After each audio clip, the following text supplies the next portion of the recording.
Hey, good morning. The Louisiana Committee on Parole is impaneled at headquarters in Baton Rouge. We're going to be hearing an offender at the BEAUREGARD Parish Jail. Today's date is October the 15th. On the panel today, serving with me virtually is Cheryl Renatza and Steve Prater, and I'm Jerry Ledoux. Today we have staff here at headquarters. Do you introduce yourself? Jason Thompson. Sherelle. Francis Abbott. Time is 9:04. Sir, is there anyone in there with you? Any staff with you? I don't hear. Okay. Could the staff there unmute and introduce yourself?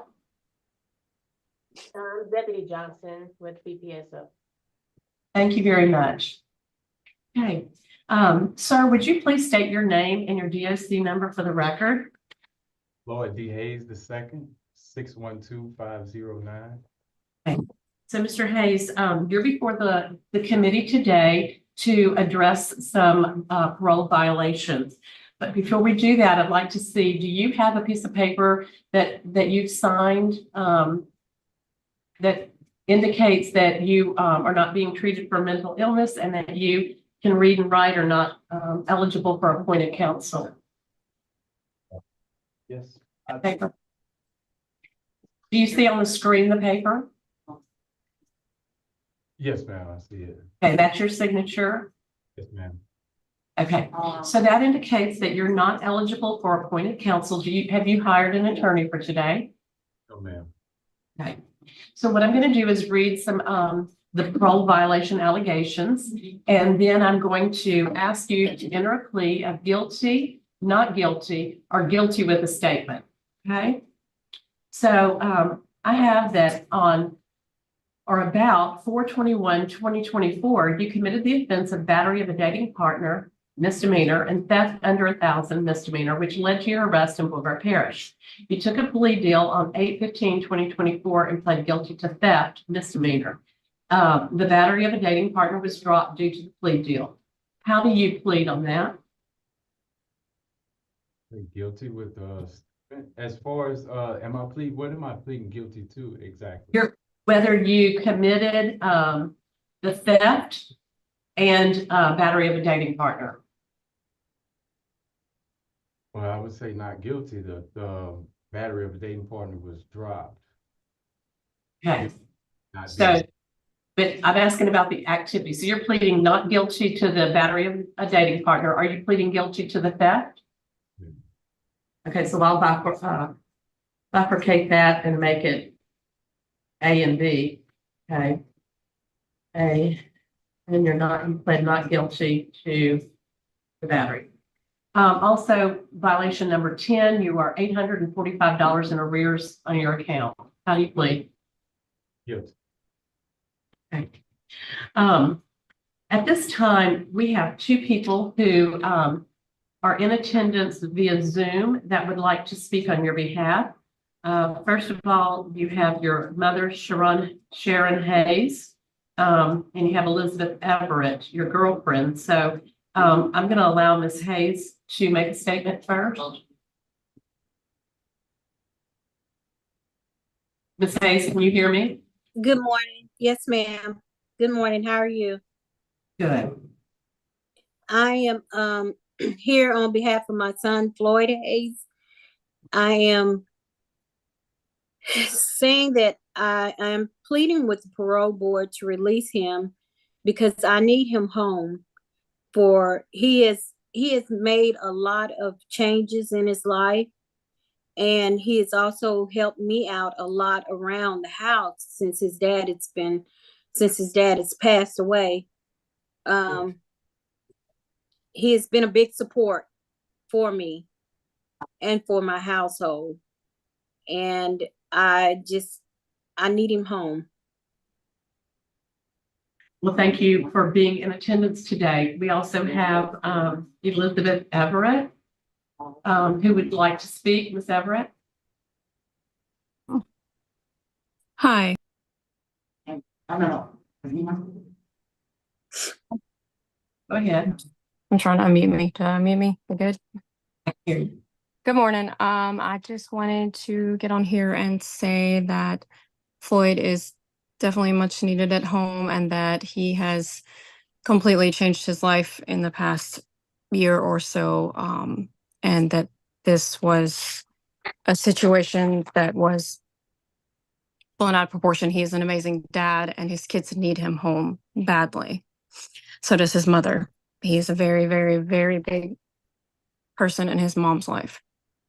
And he's amazing. Anyways, thank you. You, Mr. Prater is going to start off with asking some questions, Mr. Hayes, so avail yourself to his question. Hey, Mr. Hayes. Let me ask you to begin with. Tell me about the April of 2024 arrest for battery of a dating partner and theft. Go over that with me and tell me what happened. Well, it was alleged to be the month before that on March 21st, they picked me up on April 21st. Okay.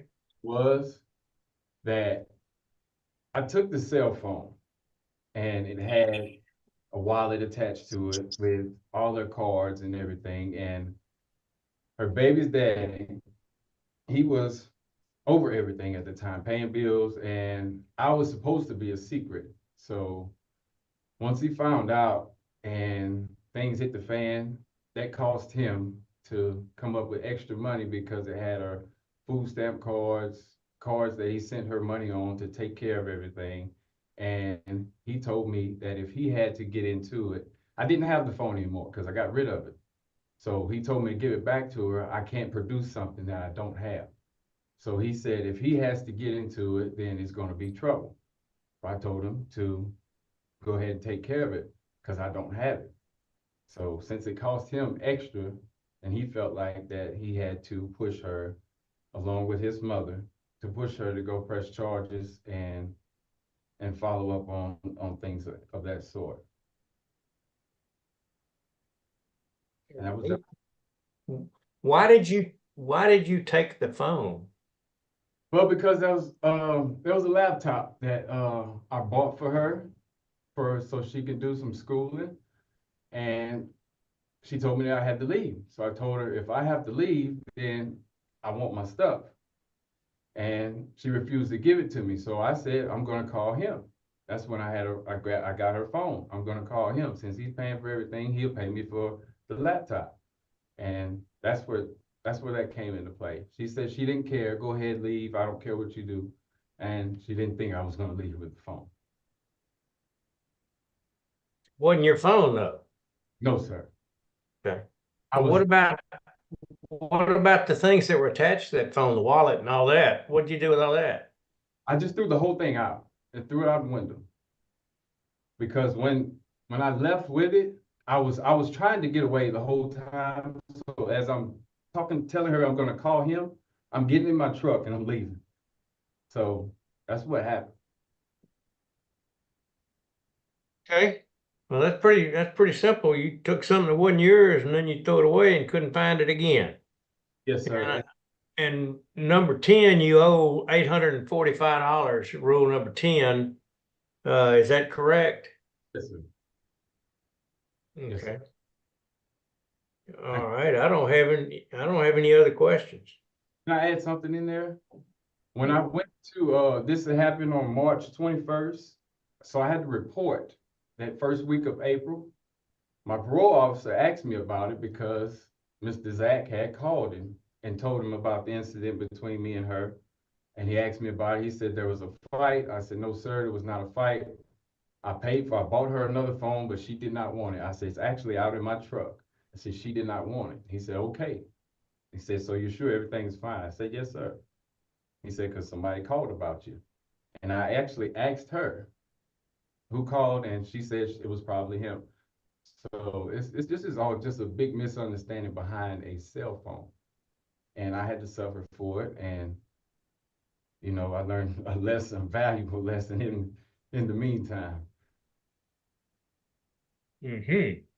Well, how come did Elizabeth recant the statement Which statement? Yes, yes, sir. I'm pretty to the sure. DA's office? Yes, sir. Okay. Well, that seems kind of odd. And Elizabeth, let me, Madam Chairman, would it be appropriate to ask Elizabeth a question? You may, of course, yeah. Okay. Elizabeth, why'd you lie about this? You either lied to the DA or you lied to the police.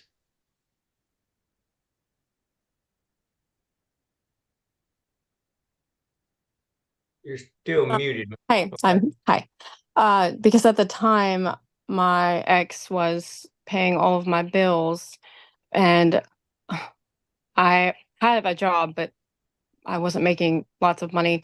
Anyways, I have 4 kids to take care of, and he told me that if I did not go and say these things, that he would not continue to pay my bills and help me, therefore making me homeless and vehicleless and having no shelter for my children. So I felt like ultimately I had to. I was forced to. And I should have never done it. You caused quite a bit of problems. Yes, sir. If in fact, anyway, that's not my place to talk to you like that, but okay, that's all I have. That's all the questions I have of either one of them. Thank you. I do want to ask, is there a permanent protective order signed by the court that he's not to have contact with you, Ms. Everett? Yes, ma'am. So if he were to be released, you understand there's a no contact order. Yes, ma'am. Okay. I don't have any questions. Mr. Ronaldson has no questions. So Mr. Hayes, at this time, the panel will be voting. Mr. Prater, you'll be voting first.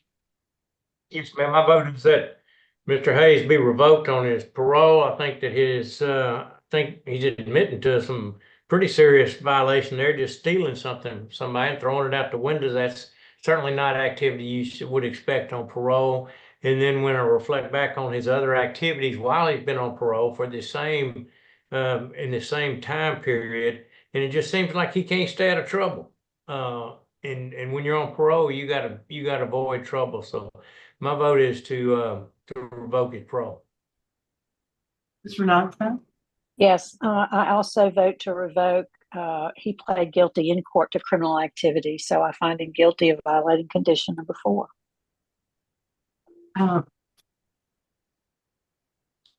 Hayes, I do find that you have been out of line with your parole conditions as a 4th class offender. You know what conduct expectations are. So today you have been revoked. We find you guilty on number 4 and 10. And so that'll be all for today. This is, I will be going through time calculations. Yes, sir. And this would, I think it would be, immediate release as far as my time once it's calculated.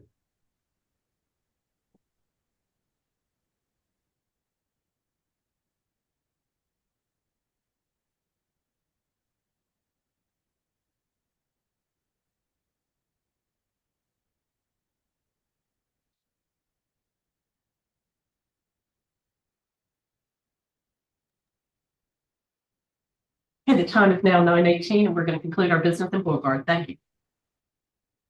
So what do I do? Mr. Oh,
You ready, please?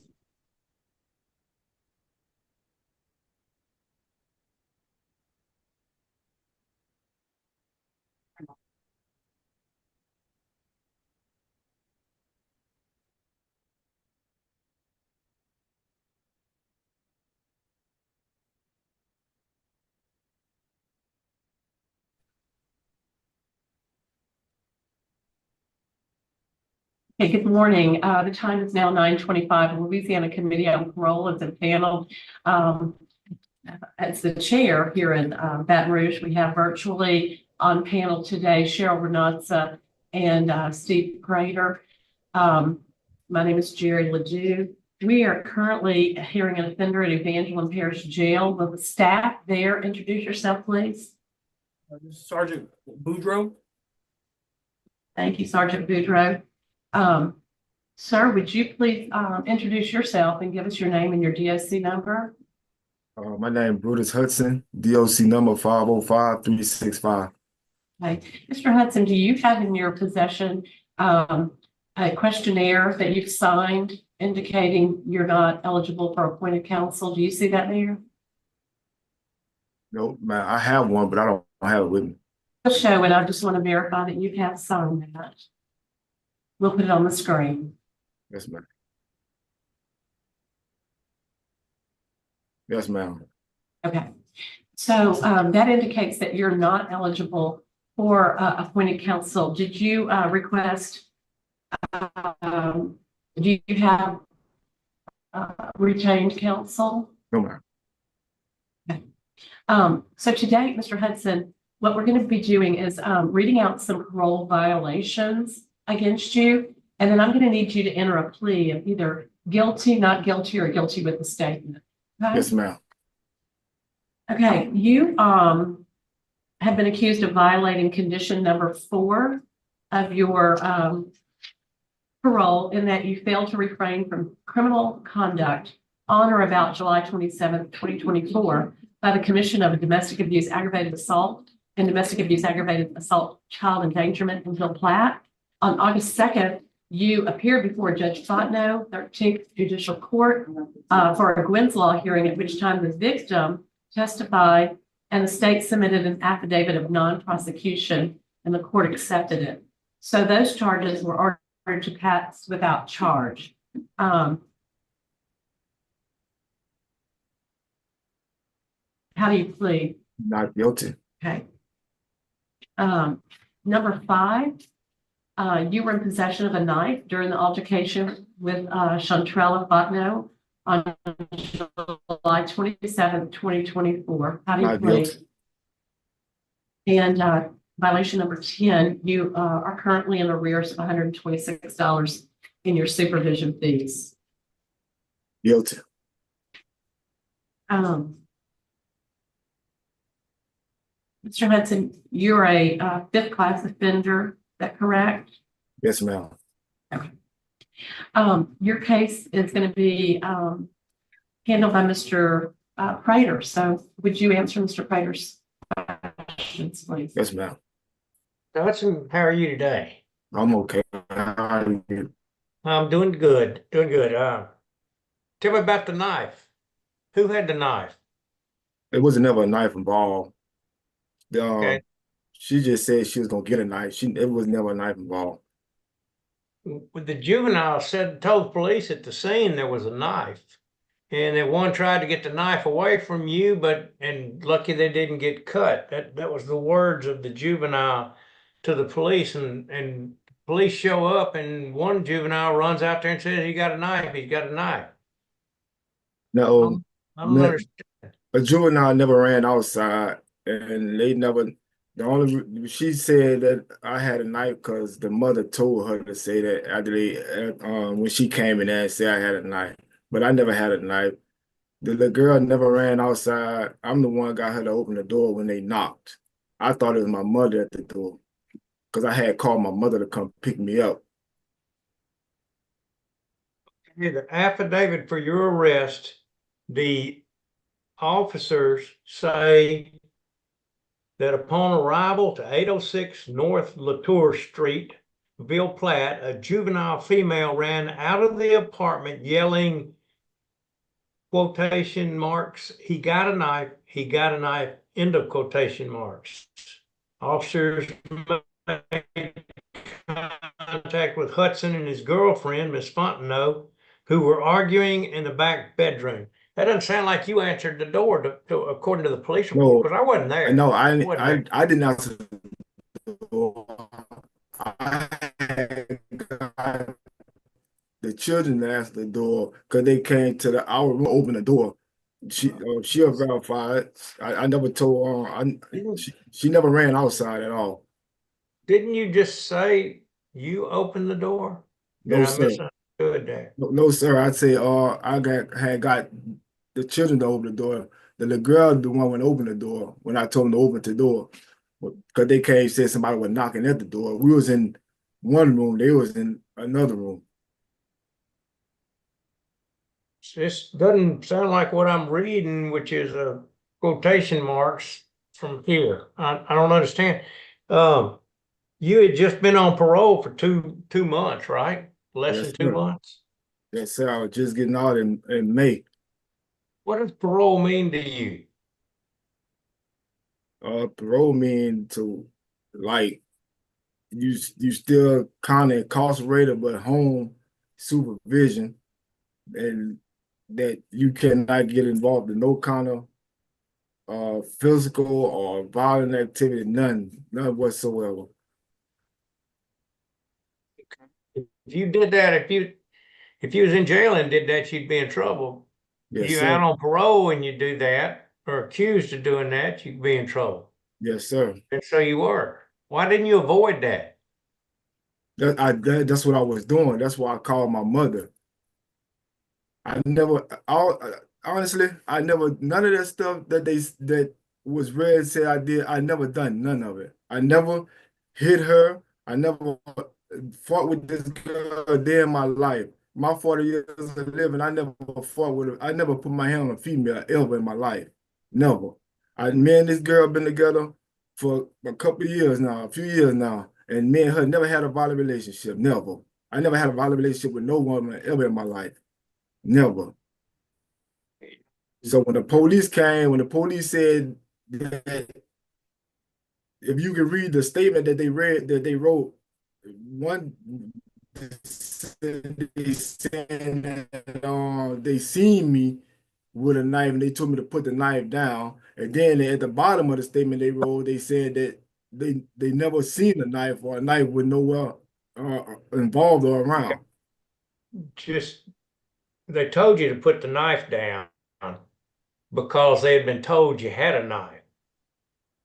And they come into a situation where people are fighting, and the first thing they're going to do is say, put the gun down, even if they don't see the gun or knife, because they've been told there was a knife there.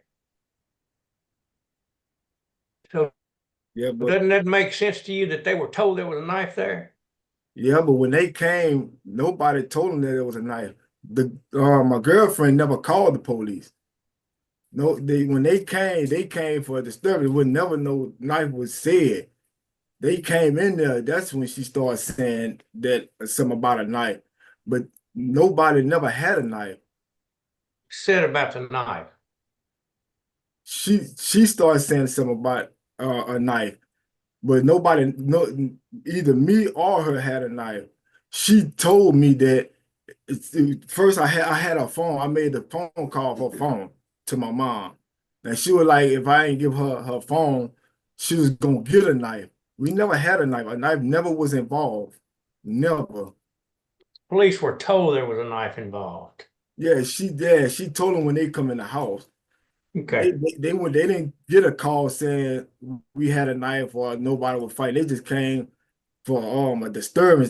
They so-called what they said. But she never called the police. Okay.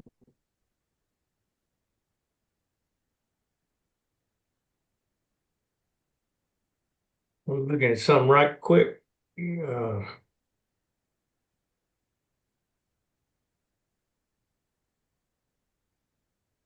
Okay, and you had never heard a woman before in your life? I never hit a woman before in my life. Okay. Yeah. All right, that's all the questions I got. Your mother has joined us by telephone and would like to make a statement. Members, if you'll allow her to make that statement now. Yes. Ma'am, can you hear us?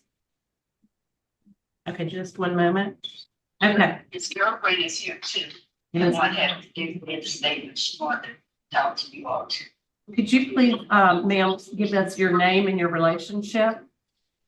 My name is Kathy Sumler. I'm his mother. Okay. Would you like to go ahead and make a statement to the panel? Panel members, can you hear? Yes. Well, really, I don't have much to say. I just got the call. He told me to come pick him up. And then I told him I was on my way. He called me back. He told me to come on and get him because him and his girlfriend was falling. He told me to come get him. He said, I'm gonna stay on the phone with you until you get here.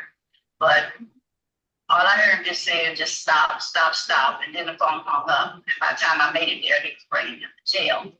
And I went upstairs and I asked the girlfriend what he was. She said they had to the jail. So I walked downstairs and there was the Kerry and told me they had got into an altercation. They was fussing and stuff. There was no contact or fighting or anything like that I know of because I wasn't there. But his girlfriend, she's sitting here and she want to talk because she want to talk to people. That's all I know about the situation. Okay. So, ma'am, would you identify yourself? Charles Button. Okay, Spot no. What would you like to tell us about that incident? The night of the incident, I just want you guys to know that Brutus, like the situation, the way it happened, like even with the knife situation, no knife was found on the scene of when the cops arrived. No knife was involved. No weapons was involved. He never, like physically or anything that night. Like I told the officers, and I had it written on the statement. I told them I was the aggressor in the situation.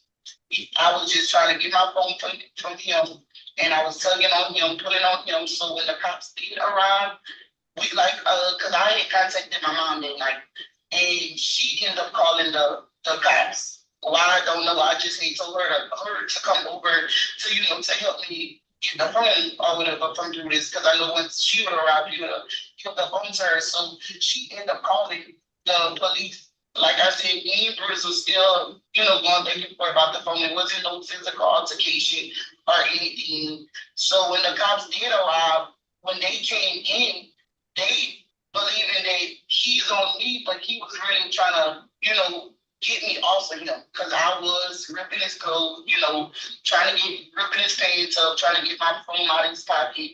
So that's why I wrote in my statement whenever he did get arrested that I was the aggressor in the situation. And that's why all the charges had signed affidavit and stuff for the charges to be dropped. But that's really what I wanted to speak on, that he was never the aggressor in the situation. It was me. So how did your children figure out that there was a knife involved? That's one of the things I'm not understanding. Well, with the knife part, like I said, with the knife part, I was the one hollering out about a knife. Like, I was like, if you don't give me my phone, I'm gonna get a knife this day. So maybe my daughter overheard me saying that or whatever. That's the only thing I can believe. But like I said, when police arrived, they came in the room where we extra was and all that, and they looked through the room. No knife was ever found, none of it. So I believe that's where that came in from when she heard me oversaying it. But Brutus did not have a knife.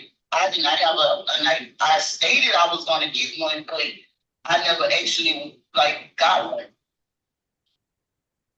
So that's how they came in with the children, with my daughter part. Okay. And I was scared that night because when the cop did ask her, who had the knife? They was like, me or Brutus.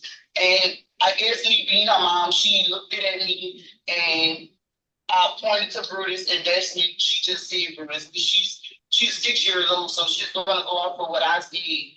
And I was scared that night because the other officer, not the chief of police, he was threatening with CPS. Like it was like that night they was gonna take my kids from me and this and that, like threatening me to say. All right, board members, do you have any other questions for Ms. Fontenot? No. Okay. Thank you very much for attending. I'm going to go ahead and hang up now.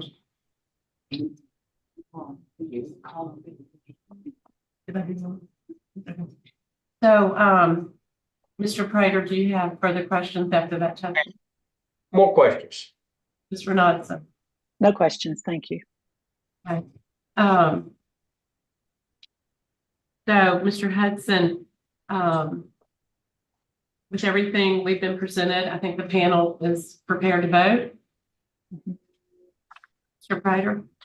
Yes, I'm prepared to vote. Mr. Hudson, I wish you well and hope you do good, but you got to learn that when you get on parole that you got to last for longer than 6 weeks or 7 weeks before you get into an altercation in a volatile relationship. I think that there's some untruthful things being said. I don't believe everything that you said about this incident, and for that reason, with your history and I just don't think you're ready to get out. Can How I about this parole? can I say something? I don't. We're voting now. I think that the time to have said something would be earlier. Mr. Nodson? Yes, thank you. Mr. Hudson, I want to make it clear that those charges were not dropped. They're just held in abeyance. They were passed without date. I do agree with Mr. Prater. Something happened that night, and it was a very volatile situation. I do find you guilty of violating condition number 4 and 10. My vote is to revoke. Excuse me, I didn't say that. My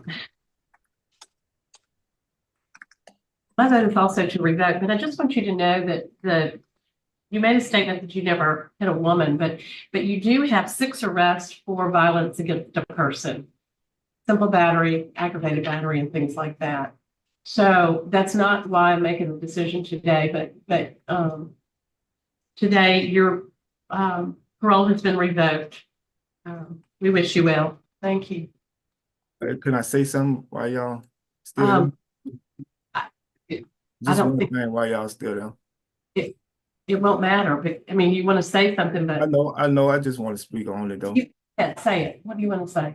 Look, even though I've been revoked on this, I know that I really honestly didn't do none of the stuff that's going on. Every time each time I was on parole, I never got in trouble. Every time I went to jail, I never said that I didn't do this or didn't do that. I took my responsibility for that. You've got an opportunity. You'll be getting out again, and you'll have an opportunity to prove that. Okay. Yeah, and I know. Wish you well. We thank you, though. We've got a lot of people to see today. Okay. The time is now 9:43, and we're signing off in Evangeline Parish. Some people really revoked me for stuff I didn't even.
Good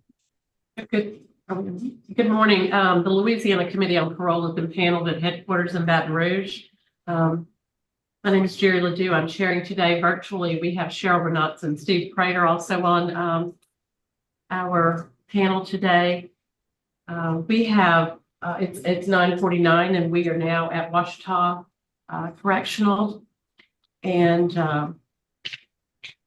sir, would you state your name and your DSC number for the record? My name is Walter White, 131179. Okay, Mr. White, you're before this panel to review parole violations. And did you request a retained counsel, an attorney? Do you have an attorney? No, ma'am. Okay. Do you have a piece of paper in front of you that shows it's a questionnaire that shows that you're not eligible? That's correct. That's your signature. Okay. Yes, So you're ma'am. not eligible for appointed counsel. What I'm going to do today is read out some information. You are an 8th class offender and you were released on good time parole 3/3 of 2023. We have some conditions that we are going to read out, and then I'm going to ask you to enter a plea of guilty or not guilty or guilty with a statement. Okay? Yes, ma'am. Okay. Violation number 2. You have failed to submit a monthly report or report to your parole officer, therefore absconding supervision. How do you plead? I'm guilty. Number 4, you were arrested April 15th, 2024 for the battery of a dating partner. July 19th, you pled guilty to the amended charge of criminal mischief and was sentenced to 5 months in the Ouachita Parish Jail. How do you plead? I plead guilty on that, but I need to make a statement. Guilty with a statement. Okay. Rule number 7, you were unavailable to your parole officer to truthfully and promptly answer questions when you absconded supervision. Well, when I come from West Virginia, I went and reported to them. Okay, so are you guilty of not being available to your parole officer? Not guilty. You're not guilty of being available to you. Okay. Number 9, you failed to allow visits at your home or place because you had absconded supervision. Not guilty. Number 10, your supervision fees are $693 in arrears. I'm guilty. Guilty. So you're said guilty on 2, guilty with statement on 4, and not guilty 7, 9, and 10 guilty. Okay. Would you please answer questions by Mr. Prater? Yes, ma'am. Hey, Mr. White, how are you today? I'm doing good. How you doing? I'm doing good, doing good. You pled guilty to a number of statements about absconding the jurisdiction and not being able to be found by your parole officer and et cetera. You pled guilty to it. Now you're pleading not guilty to it. Can you explain all that to me? I'm kind of having trouble. There's lots of words. Yes, sir. Okay, at the time, I had got my parole transferred to West Virginia. Right. And I was up there, I was paying them, I had a job. Okay, and I got my parole transferred back to Louisiana. Right. And when I got it transferred back to Louisiana, I went and seen them. The first time you go see them. Right. Well, I went and seen them, gave my address and everything. Right. I don't understand why he said that he couldn't get in contact with me, and he had my address and everything. I went there, the fingerprints and everything. So, but aren't you supposed to check in with them? I did check in with him. I mean, more than just the first time when you got back out. Then was that in 2023? Yes, sir. Okay. And since then, you hadn't talked to them? No, sir. Doesn't it seem a little strange? Aren't you supposed to get in touch with them? Yes, sir. And you didn't, did you? Yes, sir. No. Are you agreeing with me that you did not get in touch with your parole and probation officer? I'm agreeing with you. I didn't get in contact with him. Okay. And you pled guilty to criminal mischief. Is that Yes, correct? Yes, sir. Yes, sir. You were charged with battery of a dating partner, Yes, sir. but you pled to criminal mischief without going over a lot of details there, which I don't really care about the details. I don't have much more. So when you're on parole, two of the big things are that you stay in touch where we know where you are all the time. Yes. And number two is you stay out of criminal activity. And you didn't do either. Is that correct? On the battery of a dating partner? Okay, forget the battery of a dating partner for just a minute. Yes, sir. You pled guilty to criminal mischief. Yes, sir, I did. Okay, that's a violation of the law, right? Yes, sir. Okay, so if you're not keeping in touch with your parole officer and you're violating the law still, why should we not revoke you?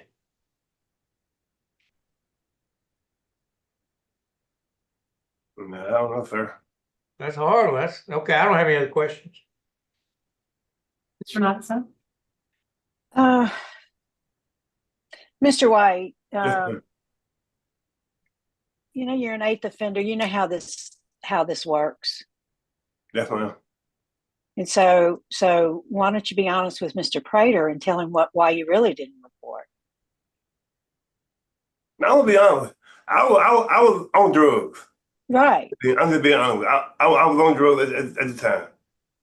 Yeah. That's probably what And landed you in I jail was- the first time, huh? Or the first 7 times. Ma'am. I just wanted to hear the truth from you. I already see it in the record. You were out drugging and Yes, maybe ma'am, I doing was. some burglaries to support the drug addiction, etc. So that's all the questions I have. Thank you, sir.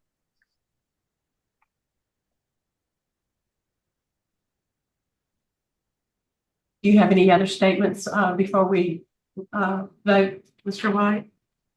Yes, on this battle with dating partner. My mother and my cousin, they supposed to be here on the Zoom, but I guess they didn't show up. And this incident, it never really occurred. I went to work. My cousin had his own company, so I just got a job with him, and I've been driving trucks for him for 14 hours. So I got off of work.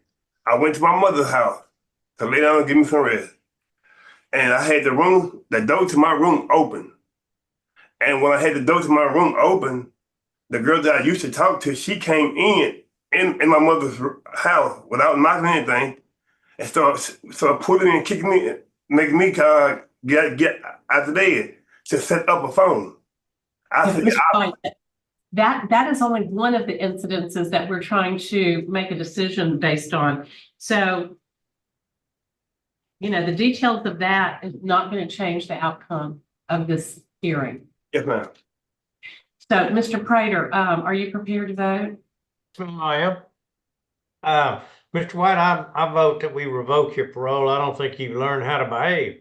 And until you do, I think you're in exactly the right spot. So I vote to revoke you. Violations of rule number 2, 4, 7, 9, and 10 that you agreed to abide by and you didn't. Yes, sir. Mr. Knudsen? All right, Mr. White, I do agree. My vote is to revoke your parole, and I do hope, though, that you reach out and try to get some substance abuse treatment to help you with that addiction. I wish you well, sir. Thank you. Mr. White, my vote is also to revoke. We have plenty of evidence that you are violating your conditions. But is there any staff there in the room with you? Yes, ma'am. Could you identify yourself there? Who is the staff? Good morning, it's Deputy Marchand. Deputy Marchand, thank you so much for being with us. Would you note that we believe that this offender needs some substance abuse treatment?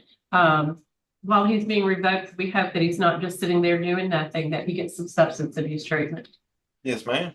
Thank you very much. Appreciate it. Mr. White, your parole has been revoked tonight. Okay. Okay. Then we're going to sign off in Ouachita at 9:59. Thank you so much for your assistance. You.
The Louisiana Committee on Parole is impaneled for hearings this week. My name is Jerry Ledoux. I'm chairing. We have virtually Cheryl Lanatza and Steve Prater joining us on the panel. We're going to be hearing several offenders at Orleans Parish Prison. Do we have anybody staffing there?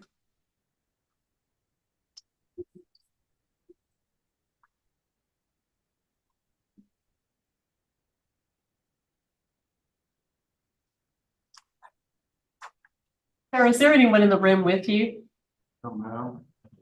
Okay, so for the record, there's no staff there at Orleans. Sir, you're before the Louisiana Committee on Parole. Have you heard me introduce everyone? Okay.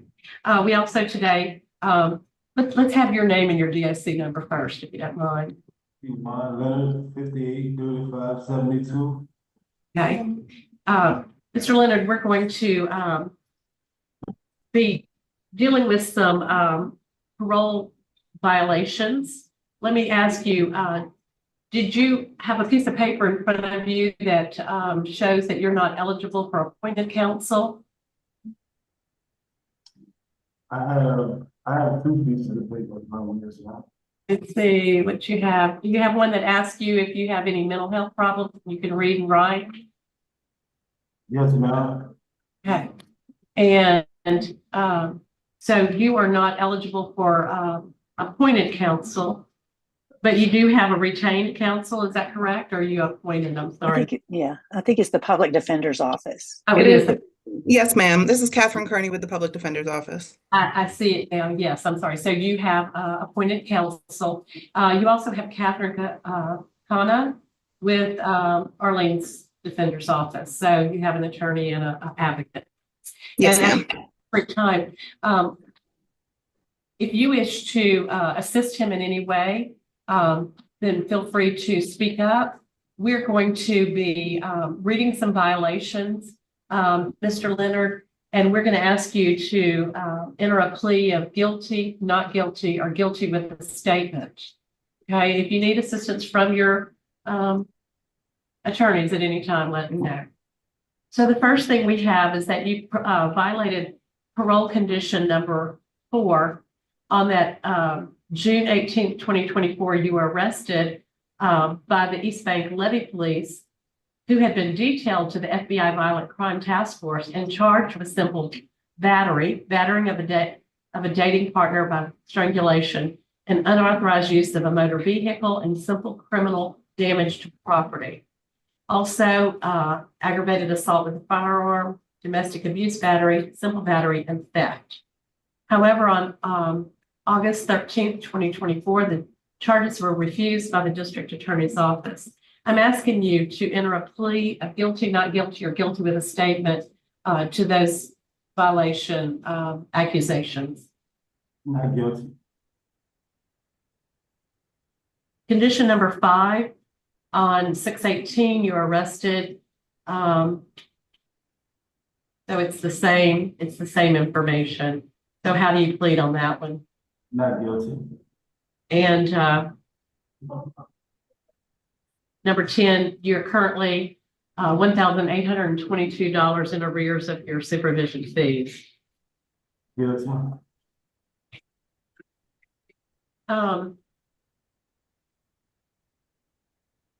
So, Mr. Leonard, I'm going to ask Ms. Renatza to go ahead and start the questioning at this time.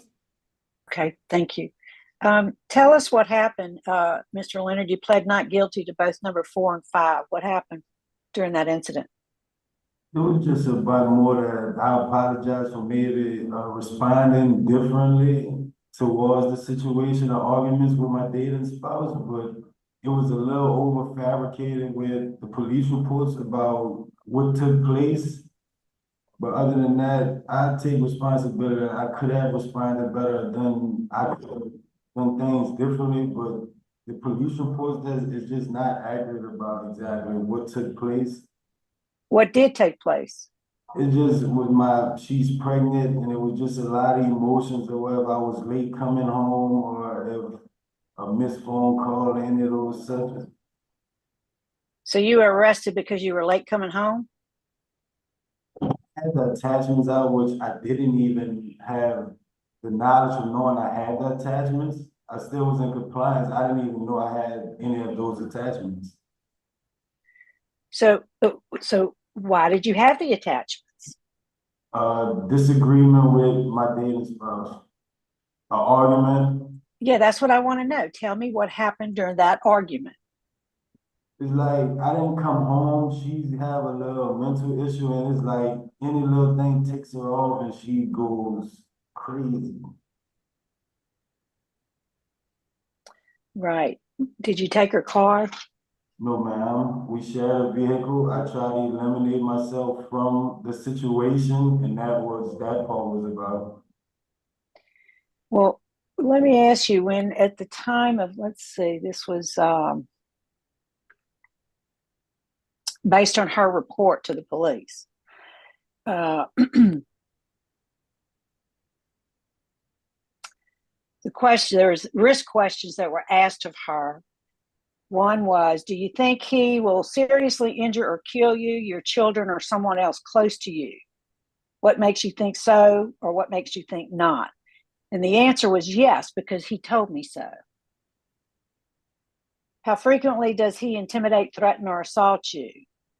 Often, very often. It's getting worse. Why would she say those things?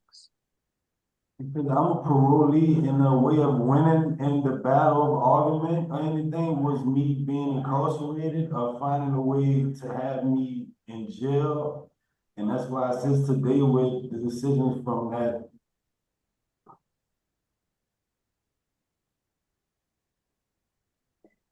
She also said that you said if you called the police, you would kill her because she was trying to take away your freedom. Oh, ma'am, I was also with her when I came to jail. I was still in a relationship. It's just a bit fabricated, and I'm sorry that we got this far. And we are talking about Tori? Yes, ma'am. Because it's somewhere in here I read where in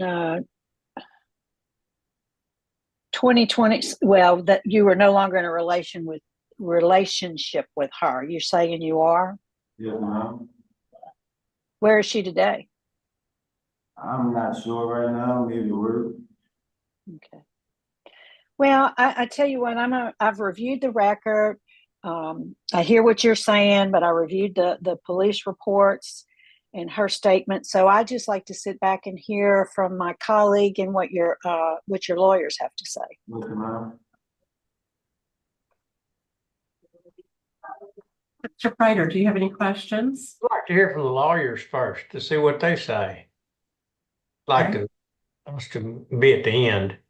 Ms. Kearney, would you like to make a statement? Yes, ma'am.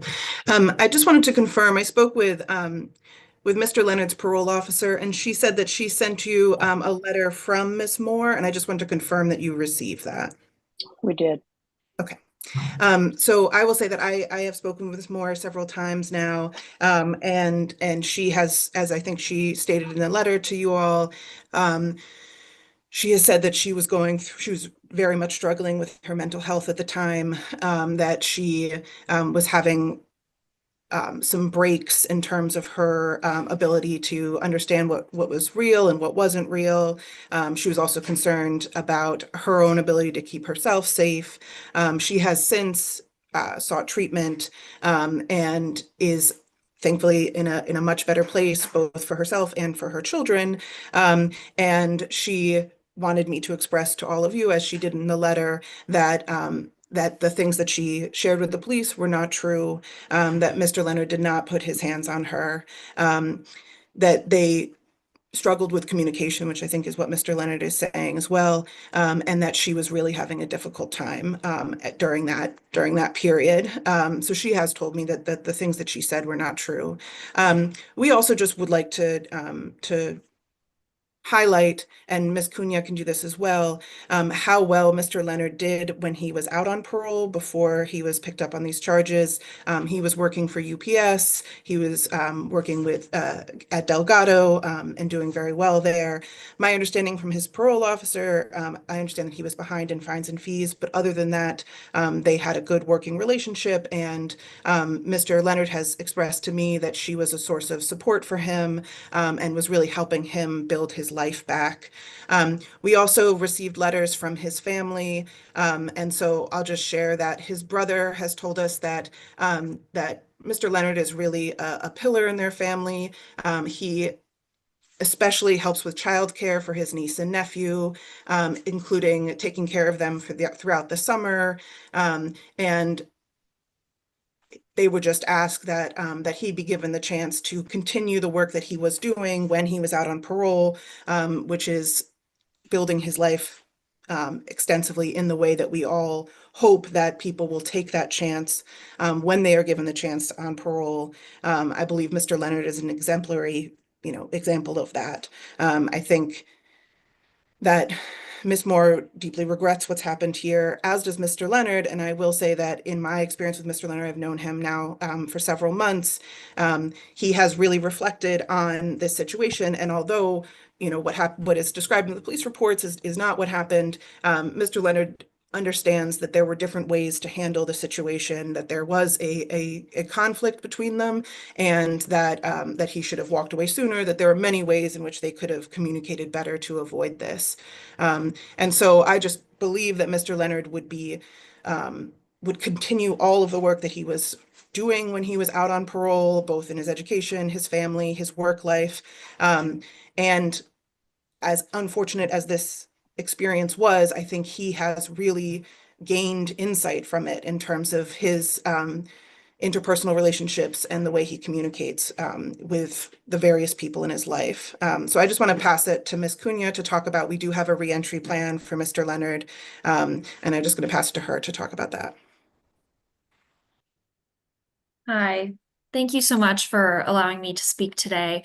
I'm Catherine Cunha. I'm Tewan Leonard's client advocate at Orleans Public Defenders. I'm here today not only to express my support for Tewan, but to share with the board his plan to value any opportunity this board grants him for continued rehabilitation and successful reentry. So Tewan and I began working together while he was incarcerated at Orleans Justice Center.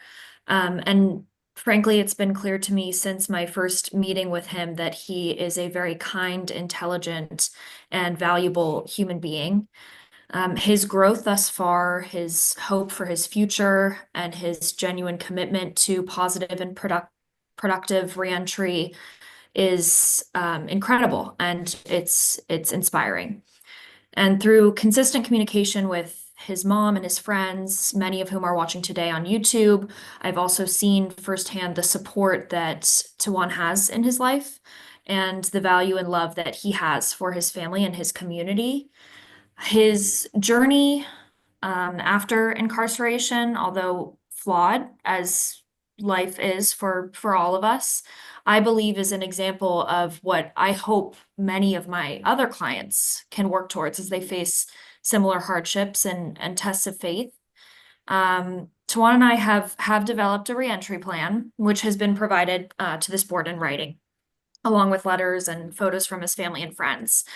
In short, the plan includes the support from his family and his community, stability in his housing, his education, his employment, and it also includes Tewan's enrollment in the first 72 plus rehabilitative reentry and peer mentorship program, which is in New Orleans.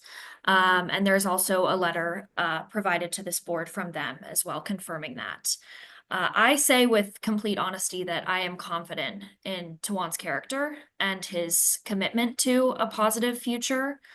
And seeing his growth thus far has been, I think, a blessing to me, to his whole case team, to his family, and I hope that blessing continues on.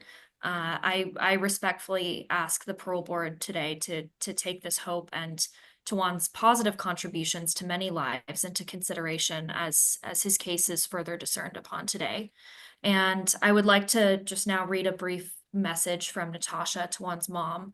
She's currently with Tewan's uncle in the hospital right now, and she's unable to speak directly to you. My name is Natasha Leonard, the mother of Tewan Wade Leonard. Tewan was raised close with his siblings in a family of 5. He's a very smart young man with a heart of gold. He has a hand and a heart for drawing. He draws very good.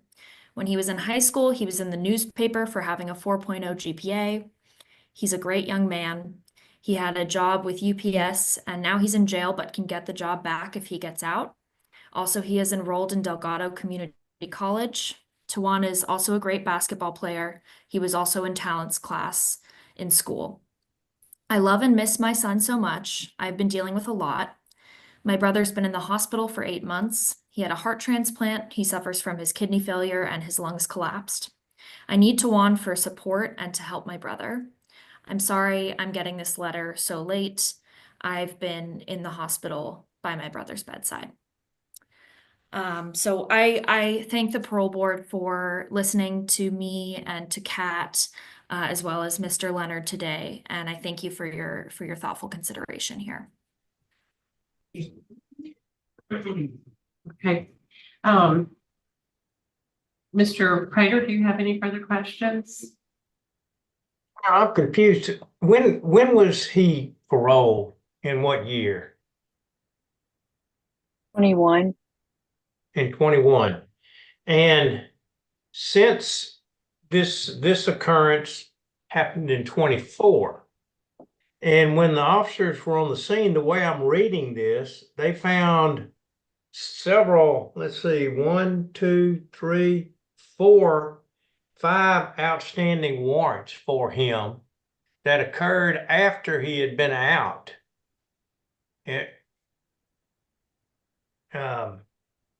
And I'm curious about that. They're all 4 of them involved domestic violence with this same lady. Do you know anything about that? What's the situation with all those warrants? Are you asking me, sir? I can. Either the attorney, Ms. Attorney, or the offender. Yes. Can someone clear that up? So as I said, I spoke with Ms. Moore about these various reports. I think unfortunately it is the same explanation for most of them, that Ms. Moore was dealing with some very significant mental health issues, which she has shared with you all through a letter through Mr. Leonard's parole officer. And I think honestly, it seemed that she was surprised to hear that there were this many warrants. I think she was not aware. I think she was not aware when she was making the reports. I think she wasn't aware later on that she had made so many reports. I think she was having gaps in memory. And so she was surprised to hear that there were so many warrants out for reports that she had made. So I wish I could offer more of an explanation than that, but that when I've spoken with Ms. Moore and what she has asked me to share with all of you and shared in her letter, I think she was very much struggling, and she does not, honestly, it seems like, remember a few of these police reports, and was surprised to hear that there were so many warrants out for Mr. Leonard. This involves a firearm, aggravated assault with a firearm, battery of a dating officer, and they're on different dates. These are 5. We're talking at least 3, maybe 4 different things, plus some traffic warrants. Have those warrants been disposed of at this point? Yes, sir. All of those cases have been refused. So the DA, he was arrested on each of those warrants. The DA, the district attorney in Orleans, reviewed all of them and refused all of the charges. And what started this incident, this latest incident, where Mr. Tewan, Mr. Leonard, were you in bed with another woman when she came home? You were? Okay, that's what started the fight, correct? Right, sir. Okay, well, that could, so that part of the report is right and accurate, that she told police, but the rest of it is not accurate, or none of these other things are accurate, correct? Okay, well, I can see why she'd be kind of upset, but of course, that doesn't give you a right to lie on anybody, no matter how upset you are. Why you're on parole? Why don't you stay away from this woman that keeps charging you with these false things? Honestly, sir, it was a struggle with love, and I didn't honestly know she suffered with a mental health ability until I actually felt like it got a little too far. And I apologize for the lack of knowledge to knowing her mental health and allowing it to get that far, but I honestly didn't know at first. Like I wasn't even aware of the attachments at some point. Like I had to come to jail to realize I had those attachments because my parole officer also didn't get any notification of them. This is a strange deal. I'd like to see those reports. And okay, I don't have any other questions. In one of the arrests in January, it notes that the officer observed Ms. Moore had upper and lower lip was swollen, blood pockets in her mouth, bruising on the inside of her lips. And she was complaining of pain in her leg, back, and right side, consistent with the above mentioned attack. So at some point there was some kind of violence because she had known injuries. I did note that you did have one sanction previously for not reporting. So you may have been doing great in the last year, but the first 2 years was kind of rocky. You had problems with employment and stuff like that. Yeah, so it wasn't an easy beginning. Mr. Notsa, Yeah, let me just, I have one more thing. The note that I read from Ms. Moore is dated August 23rd, and she ends it saying, me and Tewan are no longer in contact, and I have no plans on future contact with Tewan Leonard. So is that true or not? What day was that, ma'am? August 23rd, 2024. We were still together, honestly. I'm sorry, I didn't understand you. We were still together. That's who I was living with. Why does she say she doesn't want to be in contact with you at all? I'm not sure. She had her ups and downs spells with things. Like I wasn't even aware that part was said, honestly. All right. So I can just, one thing I can clarify is that they haven't had any contact since Mr. Leonard has been He's in incarcerated. jail. Yeah, right. I understand that. Okay, thank you. was that part of your Madam Chair. residence plan though? What is your residence plan? Having him live with her? No, ma'am. He'll be living with his mother. Sorry, go ahead, Mr. Nutt. I apologize. Yes, I'd like, at the appropriate time, I'll make a motion for executive session. I think the time is now, so we've got a motion for an executive session. I'll second it. Great. Sharon Rodolfo, Yes. Steve Prater, Yes. Gary Ledoux. Yes.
If we returned at 10:31, we are now prepared to vote. Ms. Renata is going to take the lead and vote first. Ms. Renata? Yes, thank you. Mr. Leonard, I appreciate the work that the Public Defender's Office has done advocating on your behalf. However, you know, as I'm listened very carefully to everything everybody had to say and reviewed the reports very carefully. I want to note that the officer noted injuries, physical evidence that supported the allegations of the of the abuse. My vote today is going to be to revoke your parole based on preponderance of the evidence that I've seen in the record. Mr. Prater? I concur with that. I think he should be revoked due to continued criminal activity. It's apparent that something's going on with the injuries it's seen, and there was some truth to the report. So how do we know what's true and what's not true? Revoke. I want to express my appreciation to the work for the attorney and the advocate. My vote is also to revoke. There's, to me, clear evidence that violations have been made to his parole conditions. So today, Mr. Leonard, your parole has been revoked. Thank you.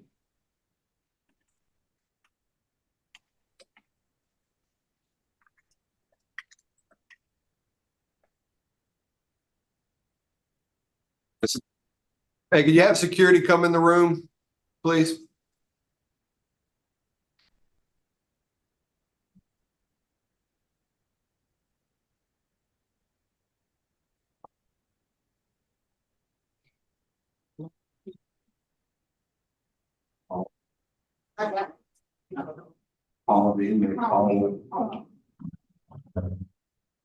Ma'am, could you have Paul Ingersoll come next, please?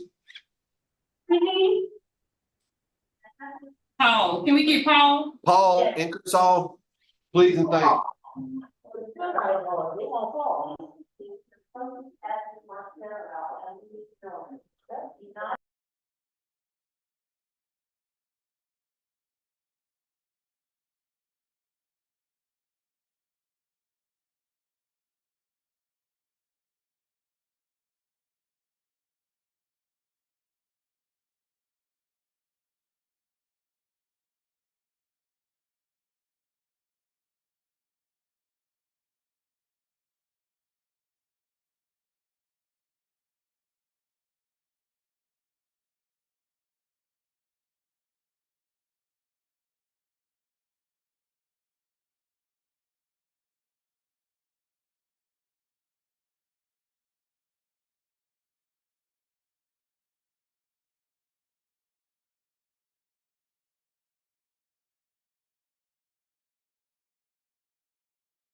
You don't have it? I got it. Oh. Is it? Where I put it.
Good morning. The Louisiana Committee on Parole is reconvening.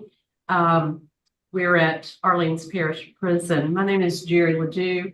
I'm chairing today. Also virtually, I have Cheryl Winotza and Steve Prater. We are going to be reviewing some information, but would you please give us your name and your DOC number before we begin? My name is Paul Isenogle. My DOC is 410069. Okay. So, Mr. Isenogle, the matters before us today is that you have been accused of violating two conditions of parole, number 4 and number 13. I'm going to read those conditions and then I'm going to ask you to provide a plea of guilty, not guilty, or guilty with a statement. Condition number 4 indicates that you engaged in criminal activity by altering the routing number on a check. The check amount was for $35,000 and dated August 23rd, 2024. How do you plead on that? I'll plead not guilty. Okay. And condition number 13, as a condition for your parole, you were required to perform community service 4 hours a month, attend AA/NA meetings as directed by your PNP officer, and enroll in anger management. And you have not provided documentation. How do you plead? I'm gonna plead not guilty. Okay. We also have in attendance Mr. Andrew Hundley with the Louisiana Parole Project, and he would like to speak. So we will give him the opportunity to speak first before we begin our questioning. Yeah. Thank you for the opportunity to appear. I wanted to give some background on this because obviously from the records you have, we wouldn't be here if I would not have brought this matter up to the authorities. Of the date that was mentioned, our organization had received notification from our bank that there was a check that was presented from Paul Isenogle, the amount of $35,000. We have some controls on our bank account that this would have never gone through because of the controls that we have. But the immediate concern that I had with the information that I had was this check was presented. This was obviously a fraudulent check. I informed probation and parole because I was concerned about the state of mind of the client may be to provide this check. So immediately that was our first concern. After being able to do some, investigation and find out more about the situation, we learned a lot more. First and foremost, and I don't mean to speak negatively about Paul, but one of the surprises what we know about Paul was the seeing beyond his capacity to be able to produce a check that had our routing number at the bottom. Just, he doesn't have the technical abilities to do something like this, so this was sort of surprising to us. We were able to get access to his telephone and go through it. Because after speaking to Paul, he admitted that he had been communicating with someone online for several months, that he gave access to his bank account to, among other things. And what it appears to us after looking at the phone was that this third party had access, created this check, told him a story that they were going to transfer their business into his name. Just this really convoluted story that I think that the average person would not make sense. They sent him the check and told him, write this check to yourself, deposit it, bring it to your bank, the money is going to end up in your account. He believed it, he fell for it. And part of the reason that it was really easy for this to be tracked through our bank is because the bank we use for our account is the same bank that we open up our clients' accounts for. So it's the same account. So he walked in with this fraudulent check to the bank that we do business at and that he has an account at. So I'm not here today to make excuses for Paul, but I wanted to clarify that when this first was brought to our attention, it appeared Paul concocted a scheme, which would not be very smart, but it appeared that he was trying to take money from us. What it appears now is that he very naively allowed someone else, a person who obviously wasn't who they said they were to him, that he had been communicating with for months. He allowed them access to his personal account. They produced this check, mailed it to him, had him fill it out, he deposited it, and it's where we're at today. As an organization, you know, we did our due diligence by informing probation and parole of what happened. We completed a report with the proper authorities. It is not our intention to pursue charges against Mr. Isenogle through the criminal legal system. We recognize that the parole board has their own decisions to make. In a perfect world, we would pursue charges against the person who catfished him and created this check, but there's no way for us to determine who that person is. I'm happy to answer any other questions related to that. As it relates to the charge on his AA volunteering and anger management, I obviously defer to the board and to the parole officer for whatever information they have. Just going over case notes that our staff social worker and case managers have in his record, we show that he informed us that he was attending AA meetings, and we show that our staff social worker had coordinated meetings with a counselor for anger management sessions. I can't confirm to you that he personally attended any of those. I can tell you that he told our staff he did. Just in conclusion, I would like to say that Paul has been employed by the same company for 11 months before he was revoked. That's Imperial Trading Company in Jefferson Parish. They've indicated that in a world that he's not revoked, that his job would be available to him, and they hired him back because he was a good employee.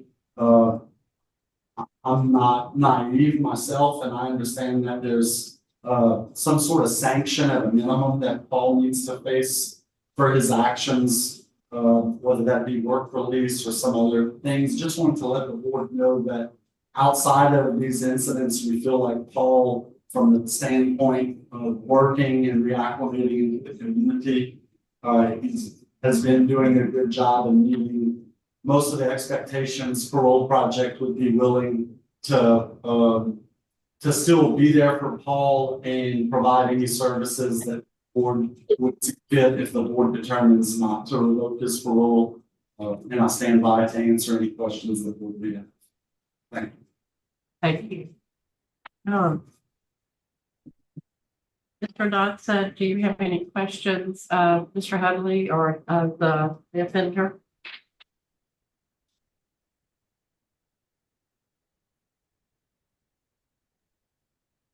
No, I don't have any questions of Mr. Hunley. And of the offender? Yes. So, Mr. Isenogle, had you ever met this person that coerced, as you claim, coerced you into doing this? No, ma'am. How did you communicate with them? I have met her on social media. I first met her on TikTok, the app TikTok. Then our chat and conversation carried over to another app known as Telegram. And from there, our friendship blossomed into, I guess you could say, a relationship. But I've never seen her before. You had never seen her before? Just on social media, just on the video she posted, that's all. And how long did you, Mr. Hunley mentioned, but how long was this relationship? 7 to 8 months we have been speaking. So what did she tell you that you gave her your personal information? She told me, you know, she was a content creator. She was unhappy with her company, that she was going to leave her company, but for her to receive the money that they owed her, she would need my account information. That the only way for her to get money was to use my account. And I was foolish enough to actually give it to her. I believed in her and I trusted her. Somebody you'd never met? Yeah, somebody I've never met. And so what were you thinking when you went, did you go actually present this check to the bank to try to deposit it? She was giving me directions. She told me to do it through an ATM deposit. So I did it through an ATM deposit on my lunch break at work.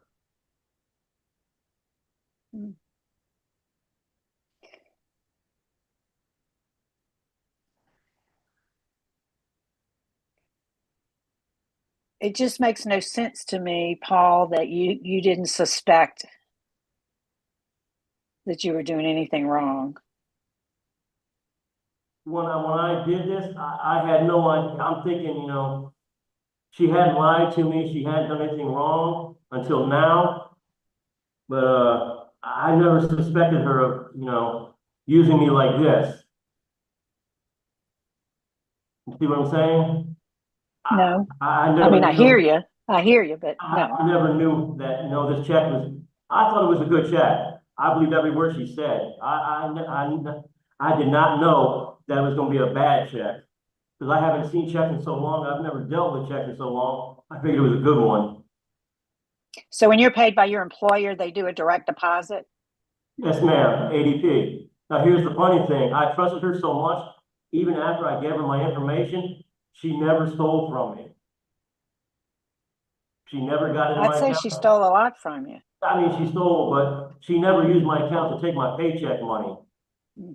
That was always in there. That's, I guess you'd say that's one reason why I trusted her. That's why I did what I did, but, you know, I had no intention of doing it. I sure didn't expect the outcome.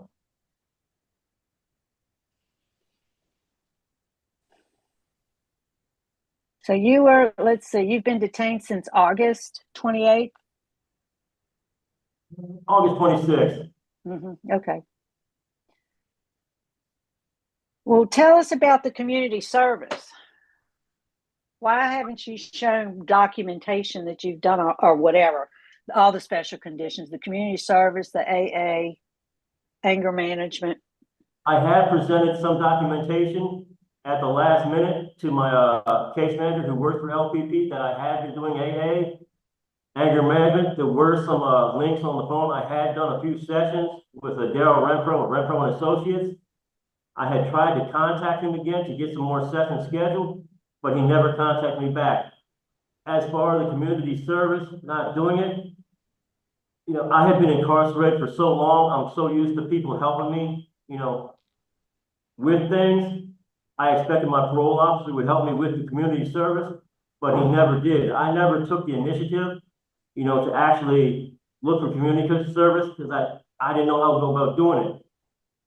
I was expecting help again to do it instead of taking the initiative to do it myself. Like I said, I'm so used to, like I said, I was incarcerated for 25 years. I'm used to people, you know, helping me, looking out for me, doing things for me.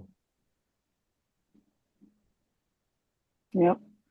All right, I'm gonna just sit back and listen. Ma'am? Ms. Ledoux, I have no other questions. Thank you. Mr. Prater?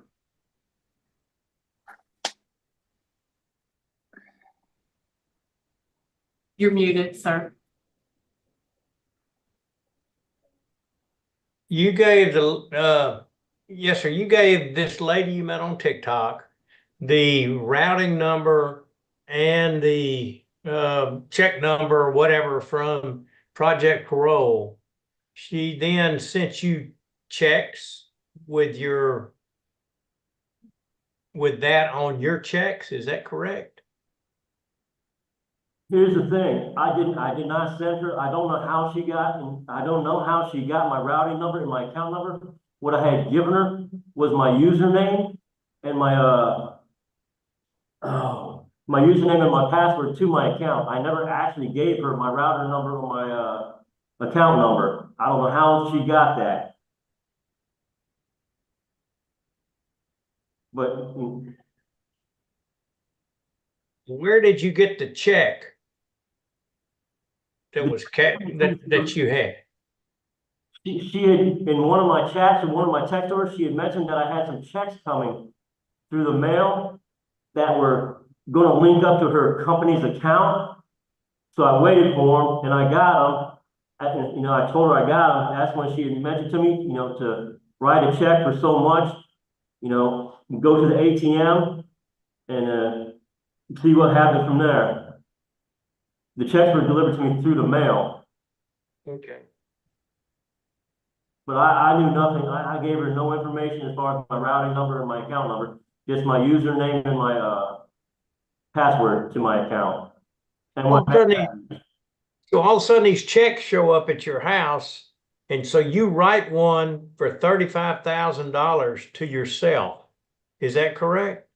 Yes, it is. Intending to do what with that $35,000? She told me in one of her texts to me that the money, she wanted me to send her some via gift cards.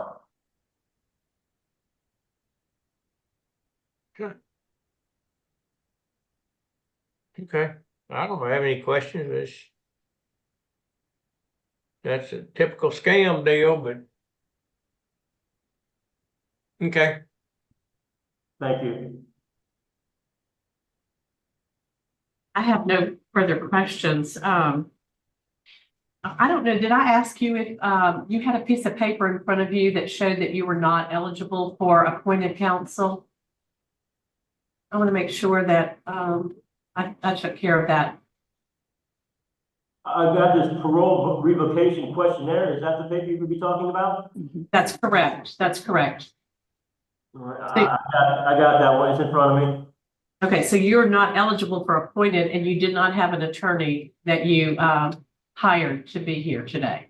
No, ma'am. I just want to do that little housekeeping. I think at this time the panel is prepared to vote. Ms. Renatza? Yes, I am struggling with it a little bit because Mr. Isenogle, I do believe that you had experienced some of this kind of scam activity in the past and you should have spotted it. But I do believe that you were taken advantage of. I don't believe that you had intent to defraud the parole project. I'll say that. I don't think I'm talking, listen, I'm not asking, I'm just saying that. Okay. But I do also believe that there needs to be consequences for your actions. I don't think revocation is quite the solution. And I don't know that sending you work release would be the solution because I believe you still have your job available at Imperial Trading. Yes, ma'am. But I do, so my vote is going to be do not revoke, reprimand you, add special conditions. I think that you need to have and I don't really know what the class would be to help you identify these sorts of fraud attempts on you. You know, money management, whatever it is, I don't know. I'll leave that up to your parole officer. Yes, ma'am. They'll know where to send you. And you need to enroll and complete that class. I'm just one vote though, but that's how I vote. Yes, ma'am. Thank you. Ryder? I'll concur with that. I'm at a loss. I don't know if there's some way we could cause you to stay off of social media. You can, for a period of time, you can add that as a condition if you'd like. Because that's incredibly stupid what you've done. You don't need to be talking to women on TikTok. All that's gonna do is get you in trouble. And so I don't know. Well, I vote not to revoke you, but to keep you off of social media for a year. Yes, sir. Thank you. Now I'm serious. I listen to me when I say this. I'm serious about this social media. You can't, I mean, you're supposed to prove that you were going to these meetings and you didn't prove it. Okay. If this social media deal, I'm just not bumping my gums. You understand that? Yes, sir. I understand every word you're saying. All right.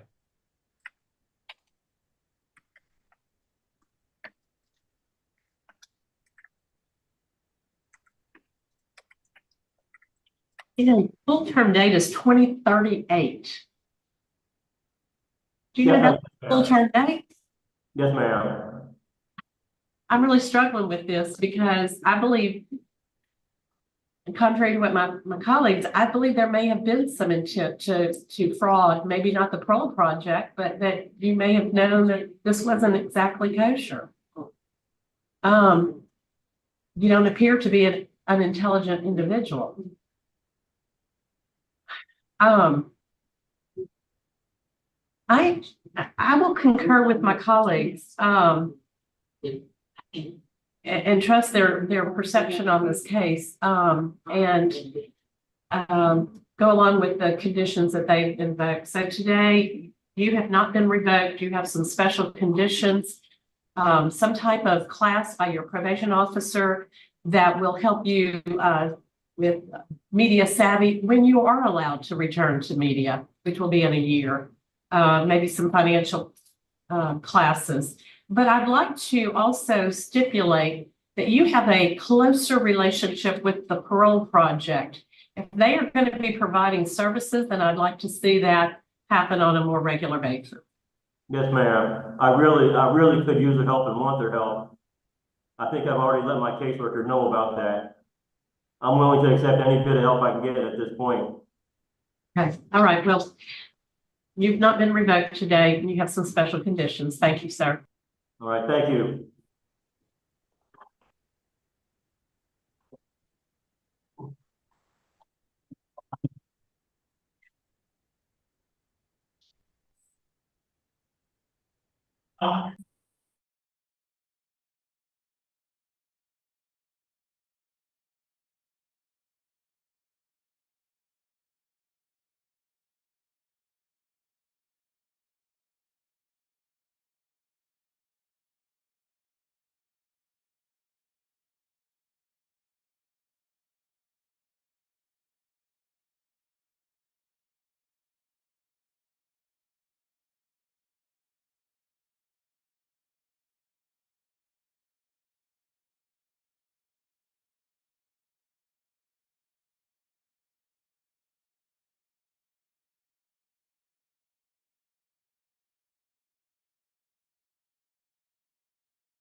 So, good morning. The Louisiana Committee on Parole is impaneled today in Baton Rouge.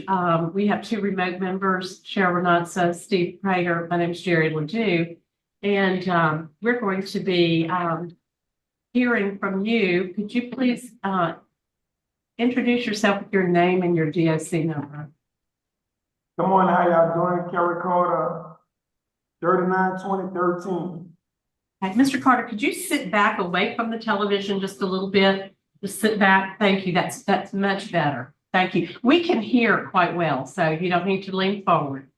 Mr. Carter, I'm going to be reading some information from the file, and these are violations of your condition of parole, and you're going to be entering a plea of guilty or not guilty or guilty with a statement.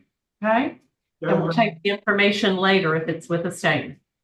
But you were accused of violating, first of all, do you have a piece of paper in front of you that you've signed that shows that you're not eligible for appointed counsel? It's a parole revocation questionnaire. Do you have that? Yeah, this paper right here. Pull it back a little bit. Let me see. Bring it in a little bit. Oh, yeah. Yes, that's it. And so you are not eligible for appointed counsel today, according to your question that you answered. And you do not have a paid attorney? No, ma'am. Okay. So you've been accused of failing to live at the address that you provided as your primary residence. That address was 7531 Pebbles Drive in New Orleans. But the Mesquite Police Department arrest report shows that you were living in Mesquite, Texas. As a result, you absconded supervision. How do you plead on that? Not guilty. Okay. Number 4, you failed to not engage in criminal activity. The Mesquite Police Department arrested you on June 21st, 2024 for drug paraphernalia, and then again on 6/28 for domestic assault. How do you plead? Not guilty. I had pleaded guilty to the marijuana charge, but I never was arrested for domestic dispute because the day they said I was arrested for domestic dispute, I was in Green Oaks Hospital. I gave my parole officer paperwork on that matter. Okay, so I'm going to take the lead on asking a few questions here. So where were you arrested for marijuana? I was arrested on June 21st, and I pleaded. The question was where? I was in Mesquite, Texas. You were in Texas. My parole officer knew I had permission to be out there. He knew I was out there. He had the address. He had my job address. So I had permission to be out there, and I was in compliance with him the whole time. I was Zoom calling with him and everything. Okay. Joining us via Zoom is Chantal Jackson, a family friend who would like to speak on your behalf. Ms. Jackson, what would you like to say? Good morning. I was asked to join to be a character witness, which I agreed to be a character witness for Kerry Carter on this morning. I'm just here to state that I know Kerry Carter when given the opportunity, he's able to be a productive citizen. He enjoys working. When he do have a job, when given the opportunity to work, he will work. He will go to work every day. I heard the excitement in his voice. That was one of the things with him being in Texas that kept him there. He was able to gain employment while there, which kept him there longer than he was supposed to be. He wasn't able to get that opportunity in New Orleans, no matter how much he put effort in to gain employment there. So I'm not sure if him and his parole officer were, I don't know the details as far as communication on how long he was able to stay, or if that was a change that was taking place since he was successfully he successfully gained employment. I'm not sure if they were trying to conduct something where he can relocate there. I'm not sure. But I'm just here to state that in all of the years that I've been knowing him, he's very responsible as far as taking care of his family, taking care of his bills. And again, he just enjoy work. I just hope that they're able to look into that situation. The fact that he was employed, was going to work daily to work. And that's just what I wanted to state on his behalf. Thank you very much, Ms. Jackson.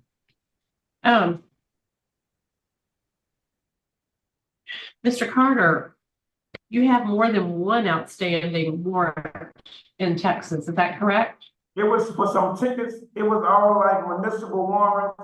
But like the thing is, my parole officer and I, once I graduated the program in Louisiana, I told him I wanted to do an interstate compact. We did the interstate compact. He gave the people the wrong address. So when they went out, they went to the wrong apartment building. So I come back from Mesquite to do the paperwork again. He said we were going to do it electronically, him and his supervisor. So I visited 4 times. The 5th time that I was coming to visit, the transmission went out in the car. So I told him that I wasn't able to make it. So like all of a sudden, like every time I got arrested, it was at the house. The police was coming to the house. I never was doing no disturbing. I never was doing anything violent. I was doing what I was told, and I was in compliance with him the whole time. I was on parole. Okay, so tell me what your understanding of those parole conditions are. So you're a 3rd class offender, and you signed your parole conditions. So when it says that you're supposed to live at the address on your parole certificate, the address that I paroled to was 241 Chauvenet. He changed the address because when he went to come into my house, he came to 241 Chauvenet several times. He used, when he told me every time he go to my house, my uncle looked at him in a certain type of way. So I gave him my mama address was Pebble Drive. So when I gave him the Mesquite address, that's where he had permission. I was working for Bell Sky White. He had the job address and everything, man. I was in compliance the whole time because I'm on too much parole to not be in compliance with the parole board, with my parole officer. so do you have an interstate compact agreement to be in Texas? Yes, ma'am. I did it in his office. We did it, but it didn't go through. Okay. You have submitted one. Yeah, I submitted one. You do not have an active compact to be in Texas. Did you have a signed travel agreement?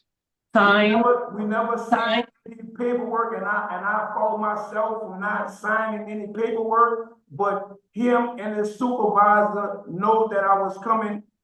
Okay, so you have parole condition. If you cannot produce for me a legitimate ICOTS agreement to be in Texas or have signed paperwork that shows they gave you permission to be in Texas, then you're not supposed to be in Texas. Yes, ma'am, and I fault myself because I didn't know this my first time on parole. I didn't know. You're a 3rd class offender, though. Huh? You're a 3rd class offender, and this is your first time on parole? Yeah, this is my first time on parole. I've been on probation. I've never been on parole, so I didn't know about the risk. The same requirements. Okay. Do my colleagues have any questions, Mrs. Renatza or Mr. Prater? No, I have none. Mr. Prater? Yes, did you have a shank on you when the parole officer was talking to you? No, sir. If I had a shank on me, I would have been charged. I would have been written up by the deputy. They come and search the cell and everything. They put me on a scanner. None of that never took place because I haven't been charged for no shank. I haven't been written up. There was no shank involved. you seem to know exactly what I'm talking about. Cause when I got out the booth, I asked the deputy why they keep putting me on a scanner. And they put me on there 6 times. They say your parole officer said you have a shank. I said, y'all can go search the attorney booth. They went and searched it, they found no shank. If I had a shank, I'd have been written up and rebooked for a shank.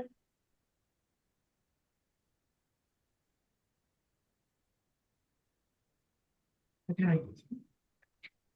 So, Mr. Carter, you have a drug problem, don't you? Yes, ma'am, I smoke a lot of marijuana. Okay. Have you ever had any kind of substance abuse for your drug problem? I did Blue Waters, I did Steve Hall program, I had graduated from that, made parole, but I never had any outpatient for my drug addiction. I never been drug tested or anything since I've been on parole. Oh, the police found it, so.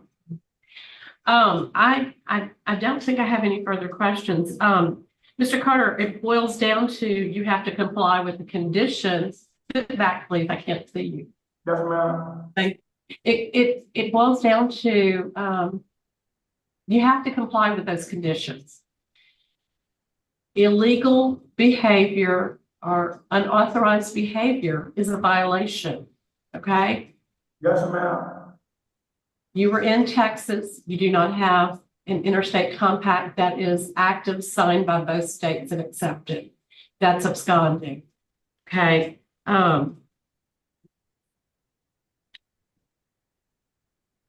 You had arrest while you were there. There's still, some of them are still pending. Yes, ma'am. The arrest that's pending is for tickets. Is never no felony charges. Like, doesn't matter. A misdemeanor, we can revoke you even with a misdemeanor. Yes, ma'am. So at this point today, my vote is going to be revoke your parole. And that's just, you just have to follow them. That's just my vote. Mr. Knotson? I concur. My vote also is to revoke. I find him guilty of violating conditions 3, 4, and 10. And Mr. Prater? Concur with that, revoke 3, 4, and 10. So, Mr. Carter, today your parole has been revoked. so how much time I have to back up on being revoked?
All right, we are back at Arlene's Justice Center. Sir, would you please sit back in your seat a little bit? Thank you very much. You don't have to be quite so close. We can hear and see if you sit back. Please state your name and your DOC number for the record. Ezekiel Doyle, 755512. Mr. Doyle, this is the Louisiana Committee on Parole. My name is Jerry Ledoux. Cheryl Renatza and Steve Prater are also online virtually. Yeah,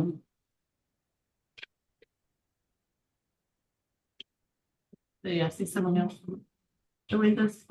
I'm going to ask you, first of all, do you see a piece of paper in front of you that is a parole revocation questionnaire? And that is your signature at the bottom? Yes, ma'am.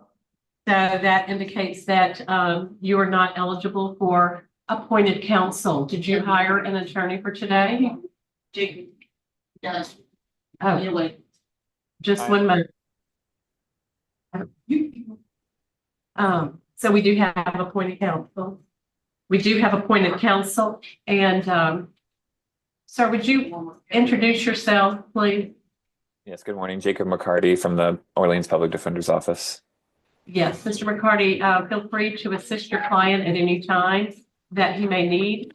And we will ask for your input at the appropriate time. So, Mr. Doyle, you are before this committee today because you were accused of violating condition number 4 of your parole. You were engaged in criminal activity on or about 6/28/2024 when you were arrested by the NOPD for battery upon a dating partner, aggravated assault of a dating partner, and battery on a dating partner by strangulation. On 8/8/2024, the DA refused the charges. How do you plead? Not guilty, ma'am. Not guilty.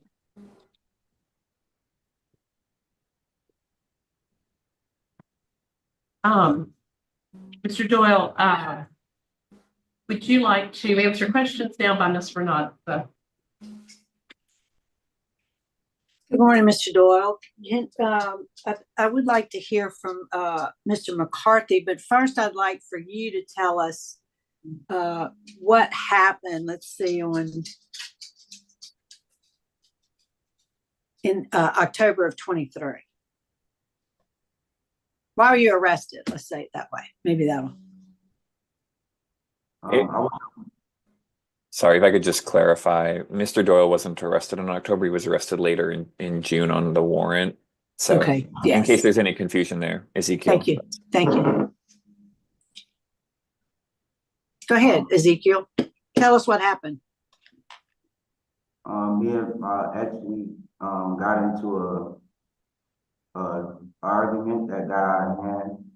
I wasn't the aggressor in the situation. I got stabbed in the eye while I was attempting to leave the house, but while I was leaving, it got out of hand. So someone called the police. It was someone called the police. I think it was a neighbor. Is that your understanding? Yes, ma'am. And I do see that in the police report, she does acknowledge that she poked you in the eye. But what else happened? I mean, what was the argument over? And what happened? The argument was over, honestly. I was trying to wake her up so she could change her daughter's diaper because her daughter had defecated over everyone in the bed and she was asleep while I was trying to get her to change her daughter's diaper. I didn't feel comfortable changing her diaper, so I was waking her up to change her diaper, but she woke up in a very bad mood and the argument got out of hand because I didn't feel comfortable changing her diaper. I feel like if someone was that's not my someone that's not the biological father and you haven't been dating that long, you shouldn't feel comfortable letting someone change your daughter's diaper. Right. Was it her daughter or her son? It was her daughter. Okay. Because the report I have shows it was the 2-year-old son. No, she doesn't have a 2-year-old son. Okay, so that's a typo. So it got so out of hand and something you got mad at her. And then how was the neighbor alerted? The neighbor came in and tried to help, I think, but how was that neighbor alerted? I'm not sure because I ended up leaving the situation before it got any more out of hand because being on parole, I know I'm held to a higher set of expectations. So, and I try my hardest to stay compliant with everything. And it wasn't my intentions for the situation to get like that. So I really was intending to leave before it got out of hand. So I'm not sure how the neighbor get involved. I'm not even sure the neighbor's name, but I was just trying to leave. All right. So, so you're saying you never laid a hand on her? No, after I got stabbed, I was trying to get her and the knife, trying to create space between us so I could diffuse the situation. But it was just getting more and more out of hand. She hit me with a wine bottle, everything. I was charged with an aggravated assault, but I never had a weapon. I wasn't the aggressor. I never intended for the situation to get like this. I really was just trying to leave. And before that, I was just trying to get her to change her daughter's diaper because the evening before that, we had a great evening. She made dinner. We watched a movie with the whole family. Everybody went to sleep. But when we woke up, her daughter, Tyrell, had everyone. And it shows, and the witness says, Miss Pipkins she had bleeding from her mouth, bruising on her face, she was cut. How did that happen? I'm not sure. When she stabbed me in my eye, I was at that point, I was fearing for my life. Not that I was trying to, cause bodily injury to her, but I was just trying to create space and save my eye because I was bleeding. I still have the scar to prove on my eye, so I was just trying to create space between us so I could diffuse the situation because it really wasn't nothing that warranted that type of reaction because I really was trying to get her to change her daughter's diaper. Considering my legal situation and, everything I'm in, I just wanted to be safe, to be safe. Okay. Well, I'd like to hear Mr. McCarthy. What can you tell us? So, first, I'd just like to talk a little bit about the allegations and more specifically the refusal. based on the initial police report, which is all that I have the benefit of having, we didn't get a full police report or body cam or 911 calls like we usually would if the case was accepted. Based on the initial police report, it is apparent that there was some sort of mutual interaction here and that Miss Pipkins contributed in some way as well. The DA here ultimately refused this charge. Based on this initial report, with the kinds of serious injuries to Miss Pipkins that are alleged in this report, and the fact that there is an independent witness who could corroborate some of these things, refusal is a pretty drastic thing for the DA to do. In my experience, the DA here, especially lately and in domestic cases, does not refuse things particularly lightly, especially not when there are such serious injuries and independent witnesses that could corroborate. Because even if Miss Pipkins didn't come forward, there's another witness here who ostensibly could perhaps prove the state's case for them if all of these were true. I think that what the board should conclude from a refusal is that there are some pretty serious evidentiary issues here, and that's all that I will say about that. I have not talked to Miss Pipkins. I don't have the benefit of having full discovery, and I have not done my own investigation. But I would suggest that perhaps there is some more compelling proof out there that Miss Pipkins was the predominant aggressor here that we all do not have the benefit of viewing. As for Mr. Doyle more generally, what I can say is based on my conversations with his parole officer, Miss Patrice Guy, I believe that Mr. Doyle was doing quite well on parole. I think that they had a good relationship. Agent Guy seems to like Mr. Doyle quite a bit. And Mr. Doyle also has a good network of family support, and one family member in particular who really needs his support. His grandmother, Agnes Doyle, she's elderly, and she tried desperately to make it today, but unfortunately, because she had a stroke not too long ago, logging onto the initial Zoom and then this Zoom, it was very challenging for her. I do believe that she's watching from YouTube. I hope that she's watching on YouTube because I know she really wants to be here. And she also wants me to convey to the board that based on her age and health, she really wants Ezekiel home so that he can help care for her.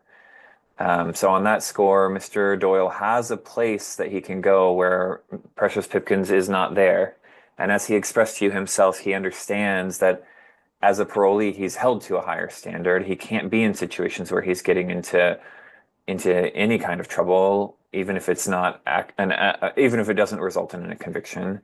And so it is his intent not to go anywhere near Miss Pipkins after he's out, and he would accept any additional conditions that the board wants to impose, DV classes, anger management classes, whatever you feel is appropriate, he will happily accept and comply with. And so we're asking that you not revoke him and add any additional conditions. And I'm happy to answer any other questions that you have. All right, thank you. I don't have any other questions. Go ahead, I'm sorry. I also totally randomly have an unrelated question to Mr. Doyle that I would just like to ask the parole board at the conclusion. Ms. Ledoux, I don't have any other questions. Right. So at the time that they dismissed those, they said the court issued a domestic protective order in the matter. But they found probable cause. I would love to see. Why am I seeing that? They found probable cause. They had he had to attend domestic violence monitoring program 7/17/2024 and fitted yes, ankle monitor. Mr. Doyle, tell me what that's about. Well, I think I could probably answer this better. At any defendant's first appearance, one of the three things that a commissioner must do under the law is determine whether there's probable cause for that defendant's arrest. In this case, Mr. Doyle was arrested on a warrant. Warrants are only issued if another judge has already found probable cause. So that finding that you're reading was a very ministerial, a warrant has already been issued, a different judge has determined PC. As for the domestic conditions you mentioned, those are standard conditions imposed on any defendant in Orleans Parish who is arrested on a charge that's domestic in nature. It doesn't actually have to be a domestic abuse charge. I have clients who are charged with aggravated battery, but because the other person involved is a domestic partner, they impose stay away orders, DV monitoring, and so on. So those are very standard and ministerial things that you're seeing in the docket there. Thank you for that information. Mr. Prater, do you have any questions? Yes, I'd like to know, how much time do you spend with this lady, or did you spend with this lady? Were you living there? No, sir, I wasn't living there. I was living at 1411 Franklin Street in Gretna. But at the time, she was someone that I was dating. So I was just going over there to enjoy supper and then return back home because I have legal obligations that I have to remain compliant with. So I have to stay at my address. I can't just leave and live anywhere I want to. I have to be at the address that I'm required to be at. That's what I was wondering about, if there was any prohibitions with your registration and your carnal knowledge of a juvenile convictions of you being around those juvenile kids. That's what I was wondering, if there's any prohibitions about that. No, I don't have any sanctions or requirements that would restrict me from being around kids. I can live anywhere I want to. I can live around playgrounds and parks. The charge, I don't know how the tier go, but I'm on the lowest tier. But that's why I said that I was trying to remain safe in that situation, because she felt that I should have taken the initiative and changed the diaper, because it's just changing the diaper. But being self-conscious about that and having to, stay in compliance with those laws, I wanted to be safe, and I really wanted her to change the diaper and not me, because I don't want to have to deal with that again. I already have a lot to deal with that. As far as when I was in prison with that before, that was a lot mentally for me to have to deal with. And, I'm out of jail, I was working, I'm doing well with my life right now. So I just wanted to stay safe. Okay. How long have you been on parole? I got released from parole in 2023, I believe, June or July. It was July. Okay, so it's been about a year before this occurred. All right, that's all the questions I have. Okay, if we have no further questions or information, the panel prepared to vote. Ms. Renata? Yes. Mr. Doyle and Mr. McCarthy. Mr. McCarthy, I appreciate the information you've provided today. I hear what you're saying, Mr. Doyle, about your concern of inappropriate, or the appearance of inappropriate behavior with the child. But I believe something occurred in spite of the fact that, the DA has refused the charges. I'm not comfortable. My vote today is to find you guilty of violating of the criminal activity and to revoke your parole. Mr. Prater? I concur with Ms. Renata. I think something happened there. It was apparent with the bruising and all that. And if you're on parole, you got to avoid the appearance of impropriety, even just like he's saying he did with the juvenile. He's got to do that with his relationships. And if something gets heated or something like that, get out of there. That's what I was attempting to do, but she stabbed me in my eye. Yes. Mr. Doyle, a questionnaire is some questions are asked of the victim, and she indicated that she was afraid of you and that you had been violent towards her. And I have pictures. And so based on that evidence, my vote is also to vote to revoke your parole. So today, sir, your parole has been revoked.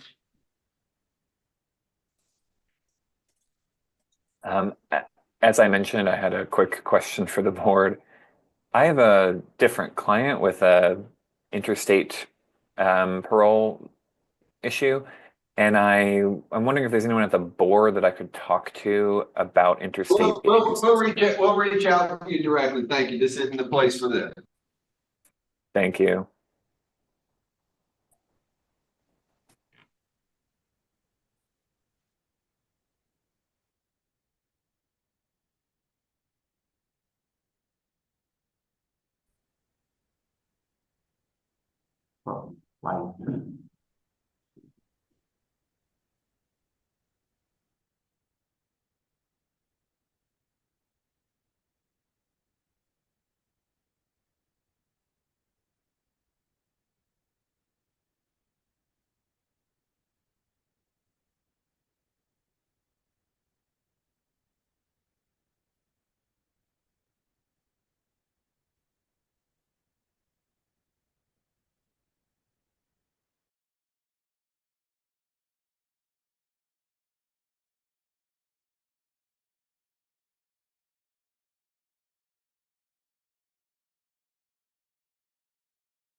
Where's she at?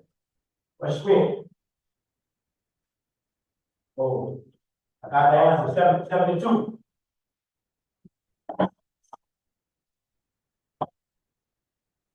He's on the board.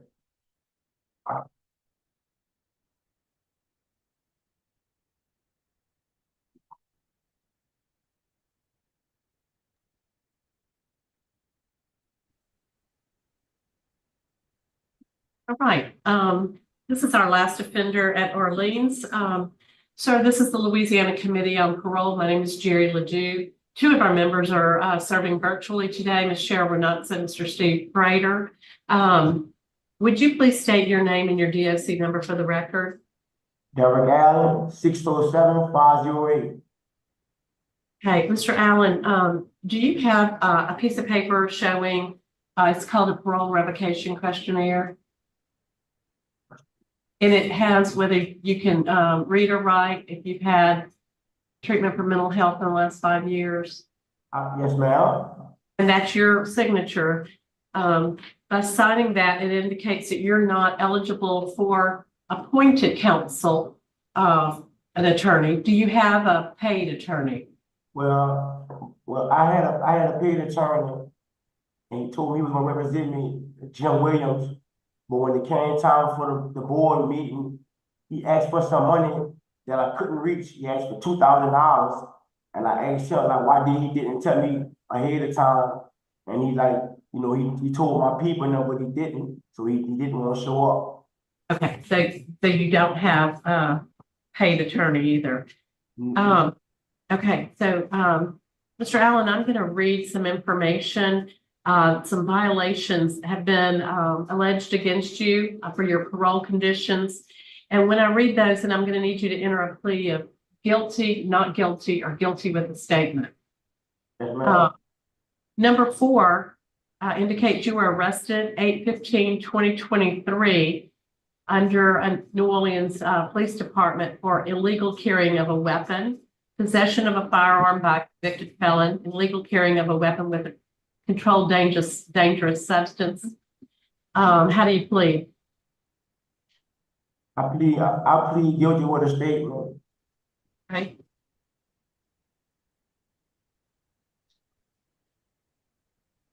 Okay. And number 5, you were arrested on 8/15 for illegal carrying of weapon and possession, illegal carrying of a weapon with a controlled dangerous substance. How do you plead? Because 4 and 5 are 2 different conditions, but it's the same information.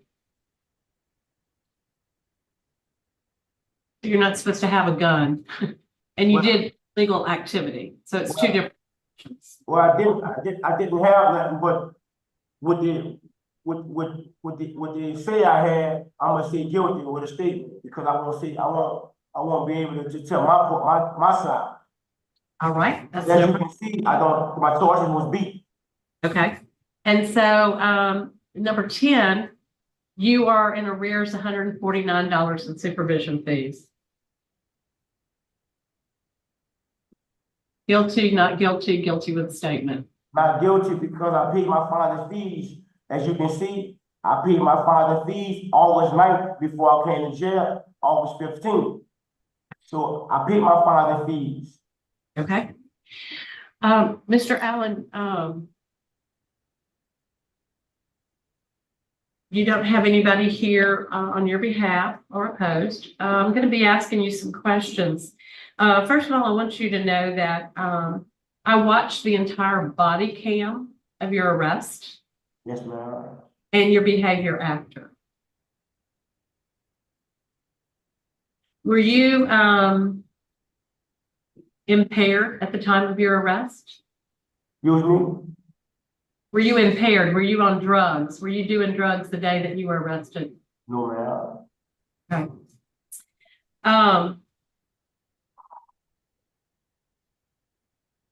Why didn't you, when they stopped you, why didn't you identify yourself? Why did you run? Well, the way they approached me, ma'am, they didn't just like, they didn't follow the right protocol to stop me. I didn't even know they were about to stop me because I was talking to an individual in the green truck. They just swarmed at me. because they wouldn't even, they assumed that I had an extended magazine on me and I didn't. They was watching the house for narcotics or whatever. They were watching the house, but then they started messing with me. But when they messed with me, they say I had this and I had that, but I didn't. That's why the charges was dropped. But if they would have just pulled up on me the right way, I wouldn't run. I'm paranoid schizophrenic, man. I'm diagnosed with that. I just did 12 years in jail. No, I don't want to go back to jail. And you were out for less than a year.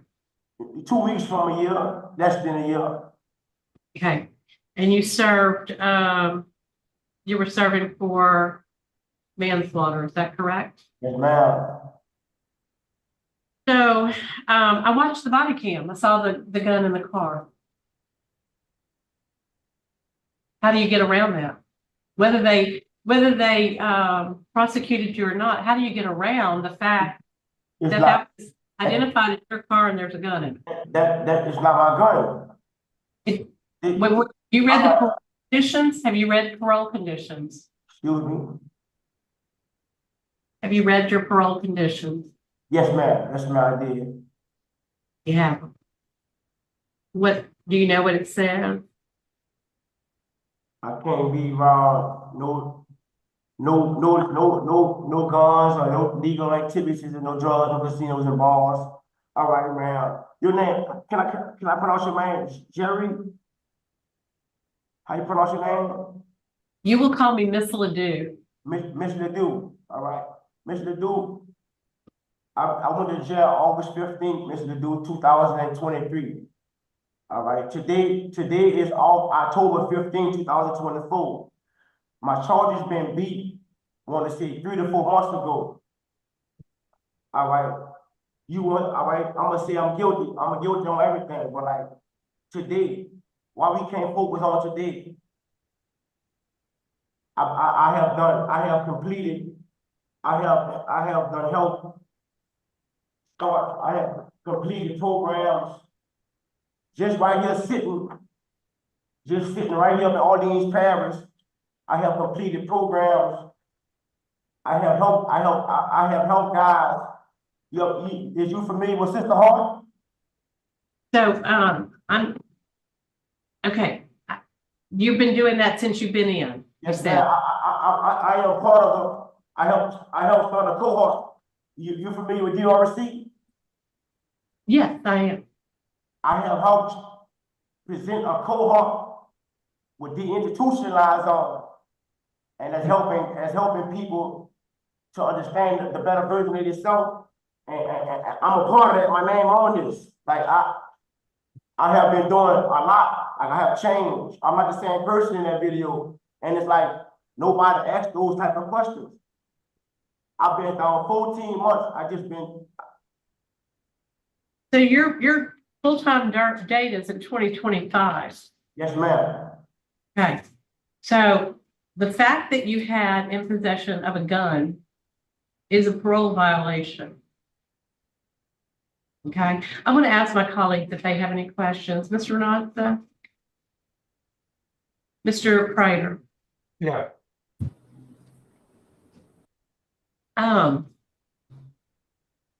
I believe that you're doing good things, and I'm glad that you're doing those things. That's important. But it's very important to follow the rules of parole. You're a first felony offender. Okay. This is your moment of decision. Okay. I'm going to tell you right now, I'm going to vote to revoke. I watched the video cam. I saw, okay. There's no doubt in my mind that you had a gun, you were possessing a gun, and you were on parole, okay? Now you have a decision of what you're going to do, Mr. Allen, after you get out, okay? And all the things that you're doing, you can continue that good work. And I hope I never see you again. Yes, ma'am. Okay. Ms. Renata, are you ready to vote? I am. Okay. My vote also is to revoke. I viewed the video cam too. Gun was in plain view, so I find him guilty of violating conditions of his parole. I do wish you well. I'm glad you're helping folks now, and you do have an out date that's not so far away. So make good use of your time before and after. Thank you. Mr. Prater? Concur with my colleagues. I vote to revoke. He did have a gun, and I wish him well. And stay away from the guns. Get you in trouble. Well, can y'all refer me to DRC? So I can continue to help myself and help others. Okay, so we finished voting, and you are revoked. You will continue to serve until your full-term date. And I hope you're doing well inside. So thank you very much. That concludes our business with Orleans Parish Prison. It's now 12:06. Thank you.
Hello?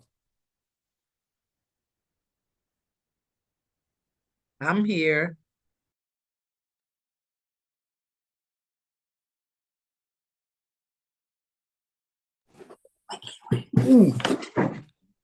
Hello?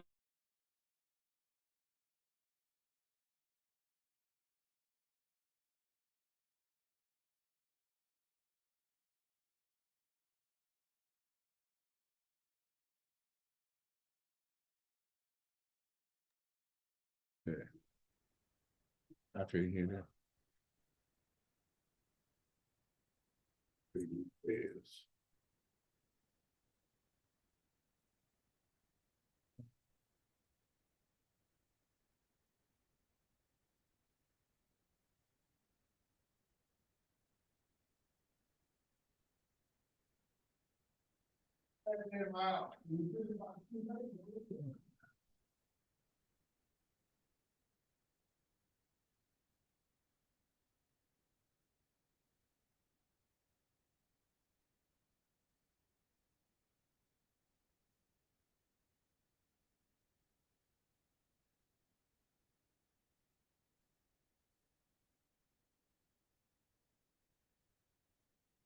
Yes, they just talking to each other.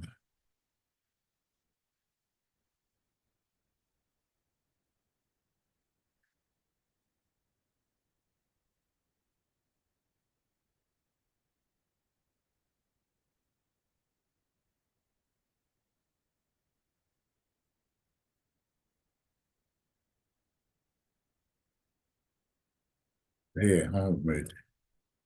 See, okay, yeah. Hey, that's somebody. Yeah, I see all along. Yeah, I'm gonna say.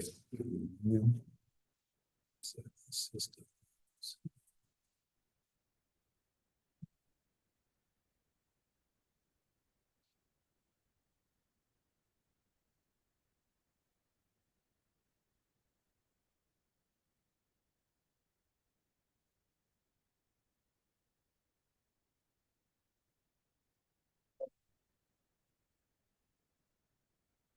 We got us on mute right there on their own. See.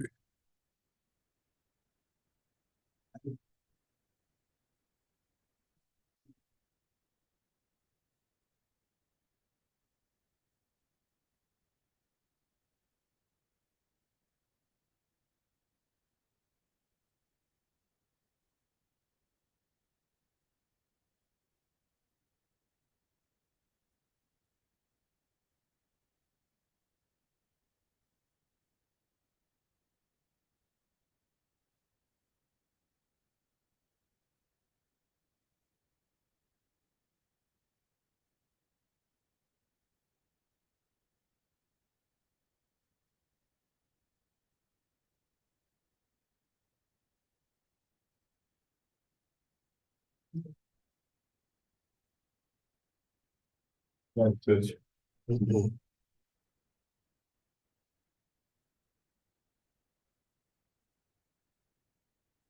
Yeah, they got that board got theirs on mute.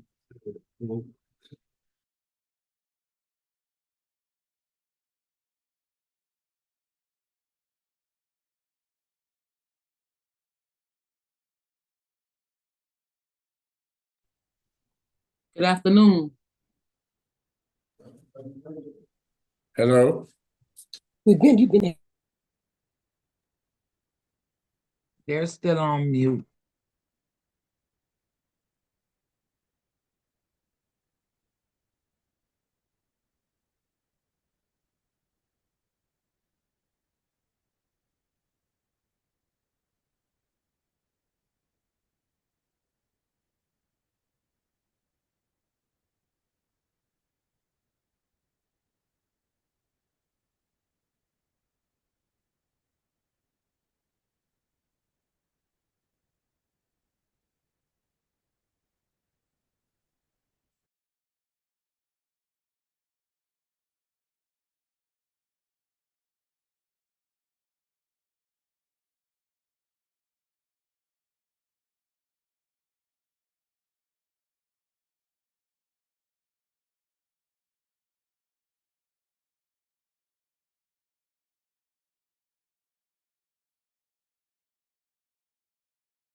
The time is now 12:13, and the Committee on Parole is impaneled in headquarters in Baton Rouge.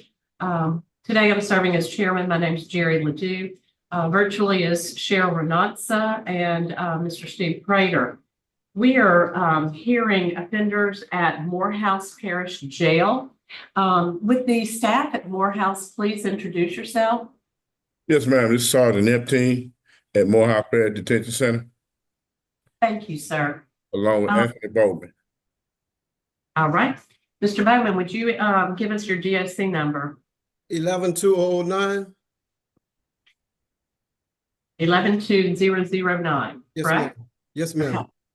Okay, Mr. Bowman, you're before this board for a parole hearing. If this is a rehearing and you're here at the discretion of the board as a release date. You are currently a third felony offender.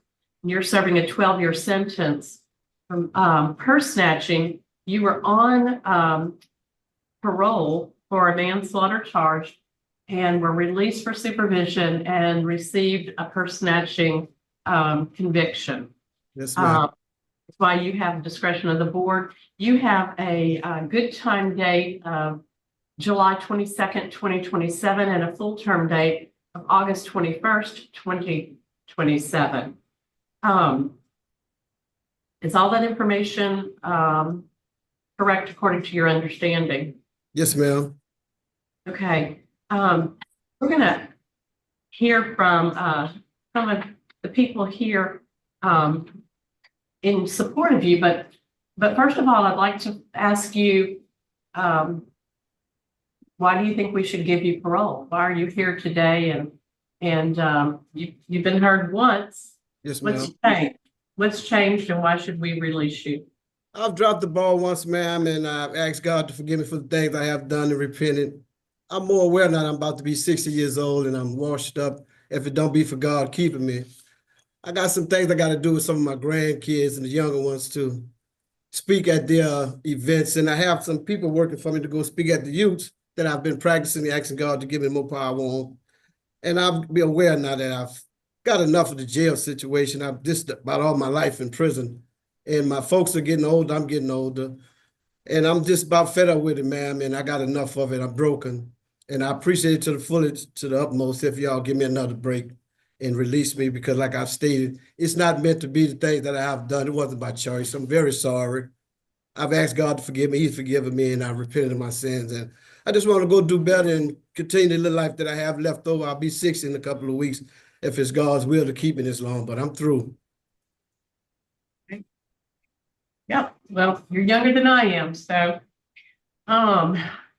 we have three people that would like to speak. There are more than that who actually are in support, it looks like. But first, we will go to Bianca Watson, your niece, who is in support and would like to speak. Good afternoon. Good afternoon. I'm Bianca Watson. I'm Anthony Bowman's eldest niece. I thank God for this opportunity of a second chance. I feel like my uncle has learned. He's remorseful. He's optimistic and doing better and being better. And like he said, he's looking forward to being with his family, and God is good. God has already forgiven him. Family is here to support him and get him and keep him on the right track. And we just happy for this opportunity, and we looking forward to this being a better forthcoming for him. And I know he's gonna be well. We miss him, we love him, he's supported, and we here for him. So thank you very much for your comment. Belinda Thomas, sister, and Ms. Thomas, if you'd like to make a statement. Good evening. I'm Anthony Bowman's sister. He's ready to come home. I know he's ready to come home. I've been incarcerated and I've been out since 2002. And I'm doing the right thing. I ain't been back since. And I'm going to keep working with him. I need him and I want him. My husband has stage 4 liver cancer. I need help. That's him right there. I need him. I really need him. So please give him another chance to come home. I appreciate it so much. I got a job lined up for him at Goodwill where I work at. So he's going to go to school and he's going to have a job, they said. Once he go to school at Goodwill, they're going to give him a job. So I appreciate it so much if y'all give him another chance. Thank you so much, Ms. Thompson. Congratulations on your success. Thank you. We have Nikki Wiltz, who is a community advocate and would like to speak. So. Yes, thank you for allowing me to speak on today. My name is Ezekiel Wiltz. I work as the political organizer for for Voters Organized to Educate, and I am one of the co-founders for Rise Collective here in New Orleans. I want to say that Anthony and I have been knowing each other for some time. We stay connected. I have been connected with the family who also attend our meetings. That's bi-weekly, twice a month, and she's in support. And we stay connected. I want to say that RISE actually means resistance, involvement, solidarity, and empowerment. And that's what we plan to do, pour a lot into Anthony. As a collective, we support our loved ones that come home, and we keep them connected with community. I am the bridge to these resources. I understand that Anthony has struggled in the past with substance abuse. So here I am here to make sure he get the treatment that's necessary, counseling, stable employment. He have housing, medical care, and I am connected with Goodwill. I make sure that I stay with those that I support for as with their whole reentry process. So I'm just asking for grace and mercy to allow him to come home and allow us to give him what he needs here at home with his family, as well as stay connected with the community resources that I have set up for him. Thank you for allowing me to speak on today. Thank you. Thank you. Go ahead and we'll go to Mr. Prater. Mr. Prater, do you have questions for Mr. Bowman? Yes, I do. Mr. Bowman, how are you this afternoon? I'm fine. How you doing, sir? Doing good, doing good. What's different now? You've got a history of theft going back to when you were a juvenile. You probably got, I don't know how many arrests, probably 10 times you've been arrested for theft. Then you shot somebody in the chest and you were caught rifling through their pants to steal from them. Then you get out and you steal from a lady after serving almost 30 years in jail. Then you steal her purse or her pocketbook. I mean, why should we trust you now? I mean, you've got nothing but thefts in your past. Because, sir, I was young, didn't have the understanding that I have now. I've matured and I've grown and I've learned to accept my wrongs when I'm wrong and accept to learn when I don't have. But as I stated, I was young, didn't have the understanding, the knowledge that I have now. I'm more than sure that I'm now well aware of what I'm supposed to do, what I'm not supposed to do, because I'm an adult now. I was a kid then. I'm a grown man. I've grown in prison. All my 20s, all my 30s, all my 40s. Now I'm 59, and I'm more than sure I have rehabilitated and learned from my past experience that this was the wrong place, the wrong time. The last event that took place when I was with was disgusted at myself for being at the wrong place at the wrong time. And I ask you, Mr. Steve, to please understand from a man point of view, some of us dropped the ball once, and some of us need second chances to get it through these scars that we have. And I'm more than sure I can promise you and promise myself, it's no more in me with the foolishness. I've got enough. And I take it to the grave that I'm over with, I'm through with it. Well, I appreciate that. And I do appreciate the remorse that you're showing and the growth that you're showing. But the things that we have to consider, and I've heard this statement two or three times since we've been talking to you from your family and all. Second chances. We talk about way more than second chances. I mean, you've had chance after chance after chance after chance. 3 times you were arrested for theft, all when you were on probation at that time. Those were 3 other chances that you had. And so it's not just a second chance. And thank goodness we all get more than 1 chance, more than 2 chances. But I think you need to be realistic about it. You've had so many chances. And why would part of what I have to do as a board member, and I'm only 1 vote, part of what I have to do is protection of public safety of the citizens out there and represent them. And the truth of the matter is that you got a history of nothing but stealing from people. 1 point to the point of shooting somebody and stealing from them. And stealing from this poor woman that's just trying to enjoy herself and her purse is open there and you just steal her purse. Anyway, that's what I have to balance out. So how can I look at you in the eyes and know that you ain't gonna get out and steal? Because I haven't done it in 30-something years. I'm finished with that. I don't have that habit anymore. I haven't violated in 30 years. I've been in prison. If you can check, I've never been in any more trouble besides 2014 at the incident that took place in 15. But from 1985 to this day here, I've never gotten in any more trouble because I've been in prison. If that's a mistake on the record of the paperwork, but I haven't gotten any more trouble since 85 until 2014. I haven't gotten any more trouble because I've been in prison. Any write-ups in prison? Yes, I get write-up, but I've never had any stealing write-up. Maybe defiance, maybe disobedience, but I've never had any stealings. I don't do that anymore. I was young, like I stated, I come up in the environment, young. That's the things I came up with the people, the wrong crowds, the wrong people. But I'm a man now, I'm mature. I don't have time to go steal from no one because I need, and I wouldn't want anyone to steal from me. And God is my witness, sir. This is not nothing that I'm taking it for granted. I've gotten old in prison, and I've got enough of it. Yes, I can understand that you got enough of it, but once you get out and get free and you see something on the side of the road or something in somebody's purse, how do I know that you ain't gonna steal it? That's just been your propensity your whole life. Sir. And so that's what I got to think about. I've been working here in other places at halfway houses with no stealing and around people that I'm cooking for, feeding, doing all types of things with. I don't do that anymore. As I stated, I'm, broken. I don't do that anymore. Well, it's good. I sure hope that's true. It's true. God is my witness. Yes. That's all the questions I got. Thank you, sir. Yes. So, Mr. Bowman, you say you were young and all that. So you were revoked in 2016. Yes, ma'am. How old were you then? 50, 49. And so that's not a very, I wouldn't say that was young. That's 8 years ago. Yes, that was ma'am. the purse snatching. Yes, ma'am.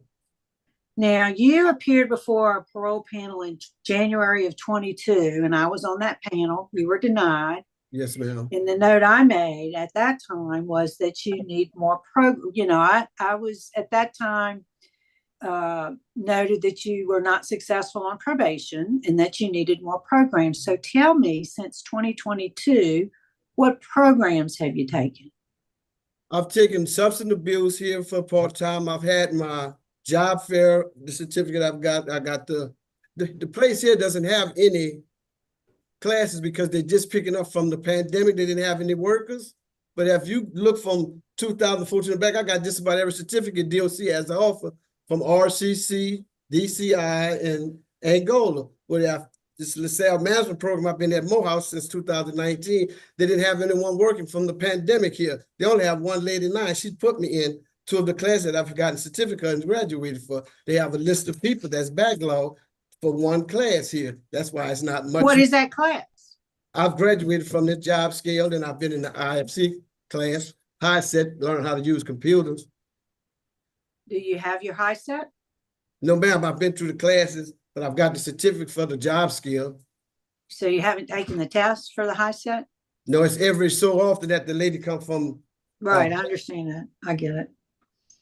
But it's a backlog list as it goes on for people that come in and join the class if they would to, but I've joined in, you only could give them so many days because it's a list, 30 to 60 days.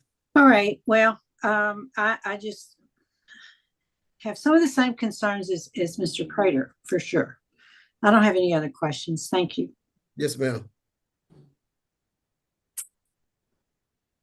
Mr. Bowman, it seems to me like you don't recognize that maybe you got out from manslaughter with all those years behind you, 30. Yes, ma'am. And then you have this opportunity for freedom and you go and steal somebody's wallet.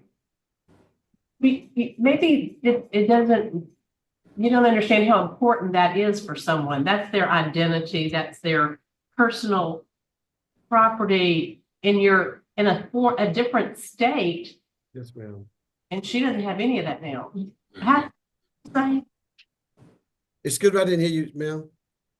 So how do you expect us to say, look, you were out for only a year or so when you did that,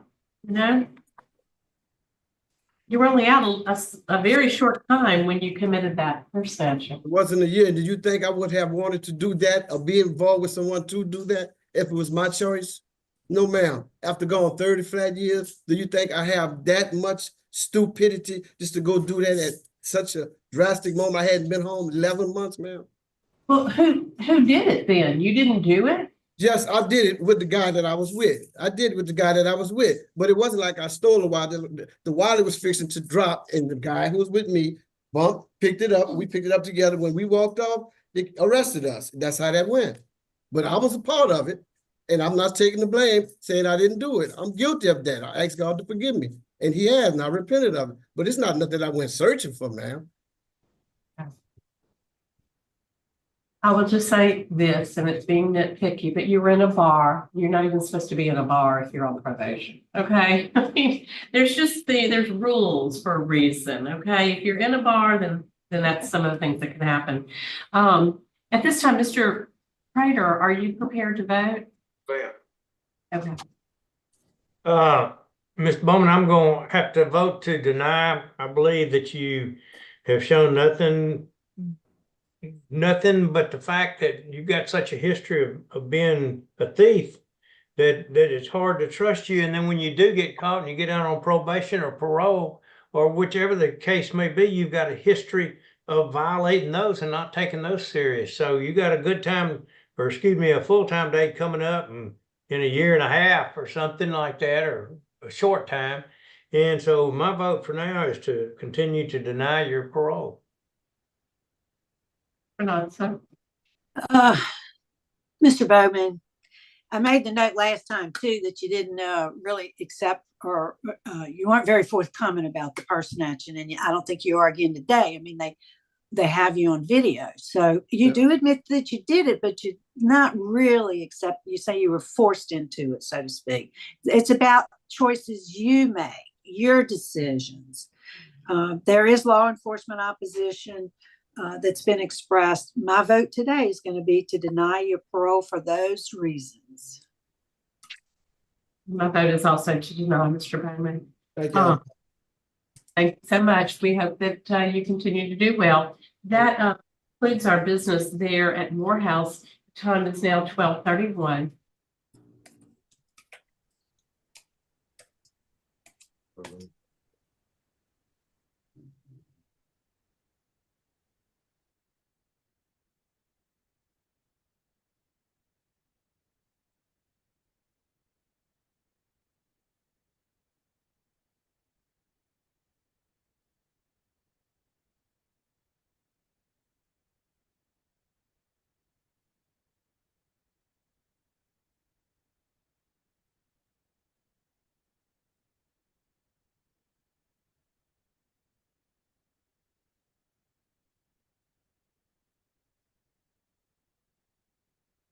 And identify what way?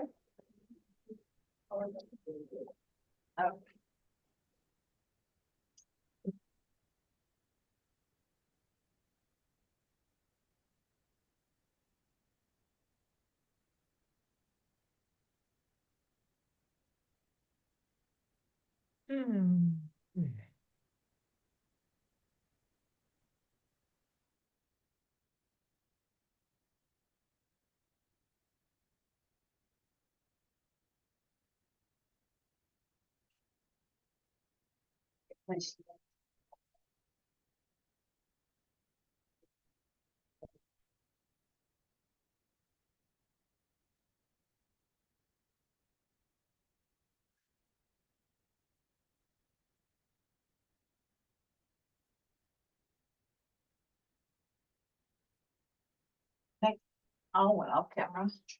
Can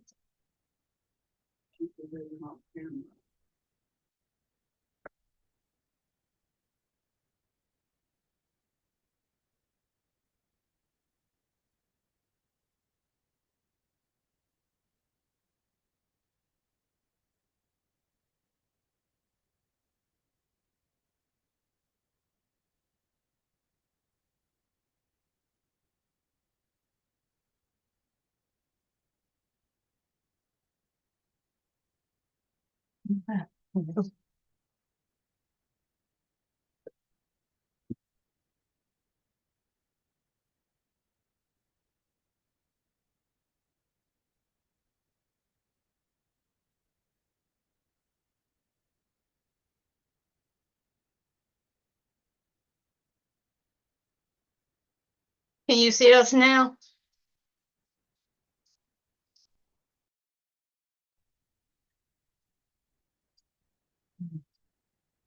Yeah, so you. All right.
Hey, good afternoon. The time is now 12:37, and the parole committee is going to be hearing an offender at the Louisiana Transitional Center for Women.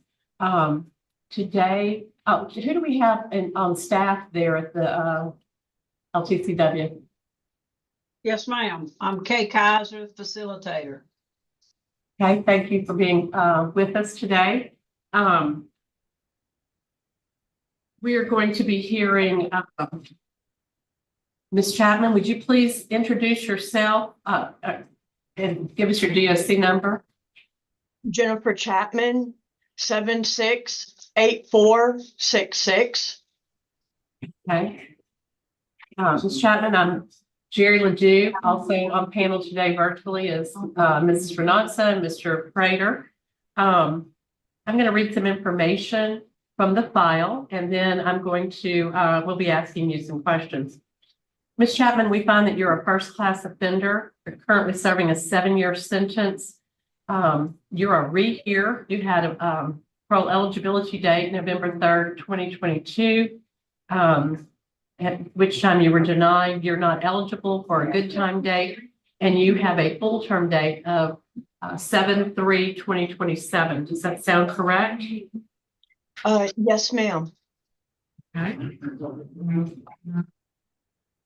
I'll just start out by asking you, tell me a little bit about why you're here, and you were denied once. Why do you think that that we should parole you this time, and what has changed? I have done the sex offense class that was asked of me. How long did it take you to do that class? It takes a year to do the class. A year. Okay, so you took phases 1 through 3.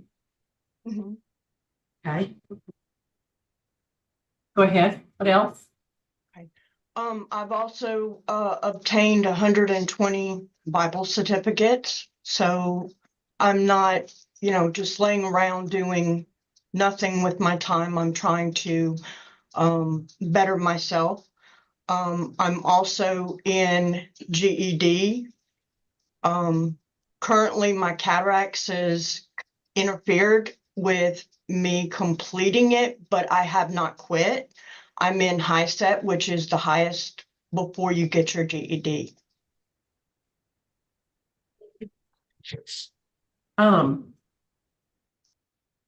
So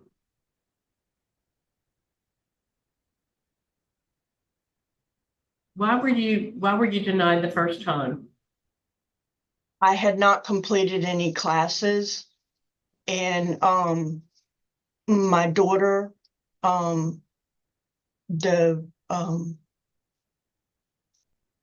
she didn't want that to happen. What is your plans for residence when you are released? I'm going home to my son at 1321 Park Avenue in Alexandria. How old is your son? He's 25, about to be 26. So let me see if I understand. The actual crime took place in 2015, and you were not sentenced until 2022. Is that correct? April 12th, 20, yeah. 20, I meant. Yeah. So you've been in a little over 4 years in prison. You spent the other 2 years on bail or in prison? It's been all in prison, the 4 years and 3 months. July 3rd marked the year, and then, the 3 months on the 30th, the 3rd of this month. So you're arrested in 2020 and sentenced in 2022. Yes, ma'am.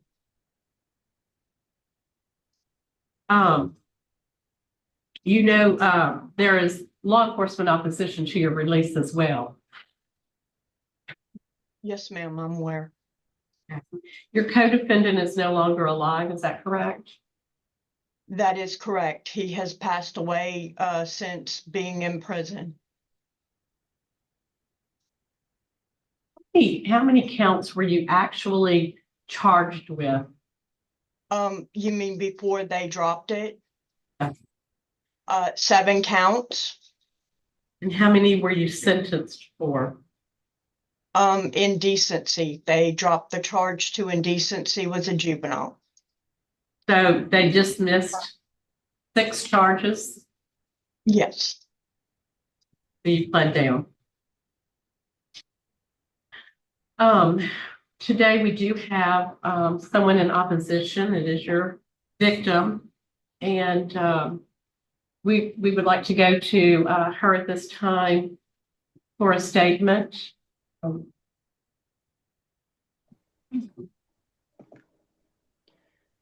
Hello, can you hear me all right?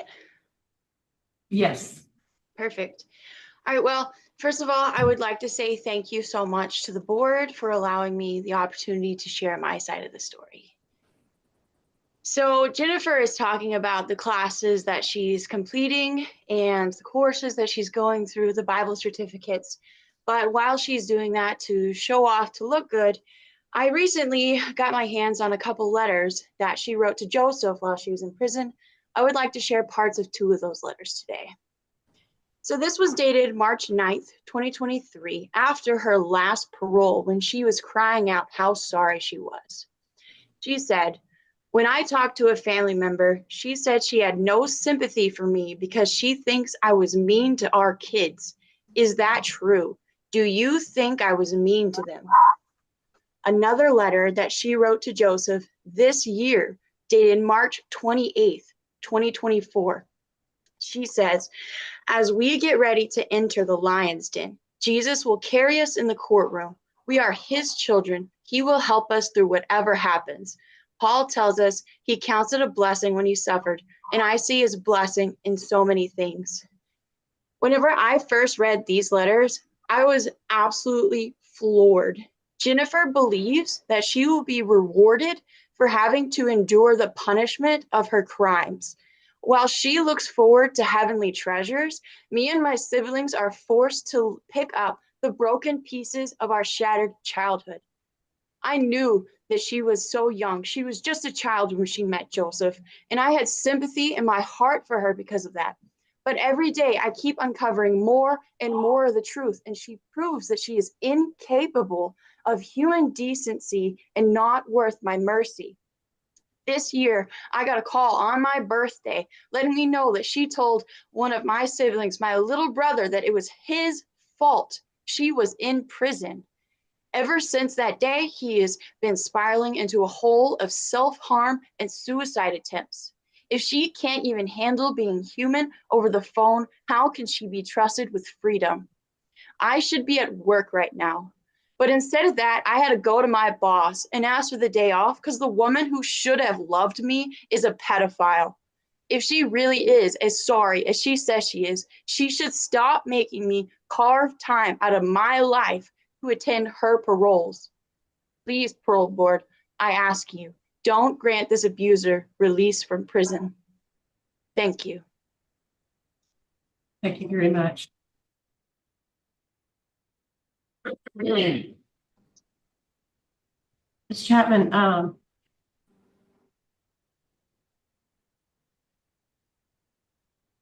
your case was really concerning to me as a parole board member and also as a parent.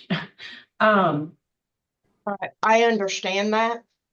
And at the same time, some of the allegations are not true. And I'm trying to move forward to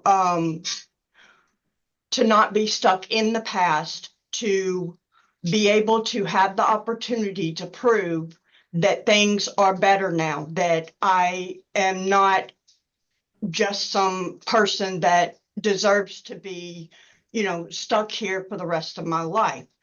I had received a letter from Ruth my daughter, the one that just spoke, she sent me a picture of my husband's property, I'm assuming, but it has the date of when my husband passed away and when she burned his property. And she says, ashes of his drawings are ashes from a man. Who can tell the difference? No one can. I pray, you know, every single day that my daughter can move forward and, you know, get on with her life and be able to continue to improve in whatever that she needs to. That is my greatest prayer for her. But I also need to be able to show that I have changed, and I believe that someone deserves to be able to show that by moving forward, not being stuck in here until being released and not knowing, you know, whether that's going to happen or not. I cannot see my children. So, I mean, I've already lost that. And my daughter has lost, I'm sure, more than that. And it breaks my heart. You know, that is my child. I love her no matter what. But I also am trying to show that I am, you know, I have done better. I am trying to better myself. And I'm not sure what else to explain other than I'm praying that I will be given the chance to show that change. Mr. Prater, Ms. Renatza, do either of you have any questions? I do.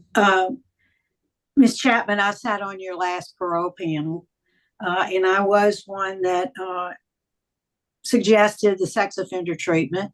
And so tell us, what was your takeaway from that program? I have been able to learn that the events that were caused are, you know, mine, that I need to deal with and adjust with and focus on, you know, not doing those things again, to not do a repeat of, you know, all the incidents that have occurred, and that I am to focus on the attention on myself, as, you know, not blaming someone else, not, you know, throwing the blame where it should not be blamed. Okay. Well, I'm glad you got something out of it. And I did not hear in the program participation victim awareness. Did you take any victim impact or victim awareness classes yet? No, I have not. That wasn't mentioned last time. Otherwise, you know, that would have been done. Okay. Like I'm also in counseling. My counselor has joined me, and she is helping me, you know, work through the things that I need to do and try to better myself. And yeah. Good. I'm glad to hear that. Is there any, you mentioned all your Bible class certificates and all of that. Is there any opportunity there for you at the facility for any community service work? Do you do anything in your community to give back? They don't have that kind of things here. It's very limited. So that would be something that I would like to do, you know, upon release, things like that. Going to counselor, going to grief counseling, you know, getting church, any other programs that I can do, I would be more than happy to make sure that that is accomplished. That is my big goal. Okay, good. Thank you. I don't have any other questions. Thank you, Ms. Ledoux. Right.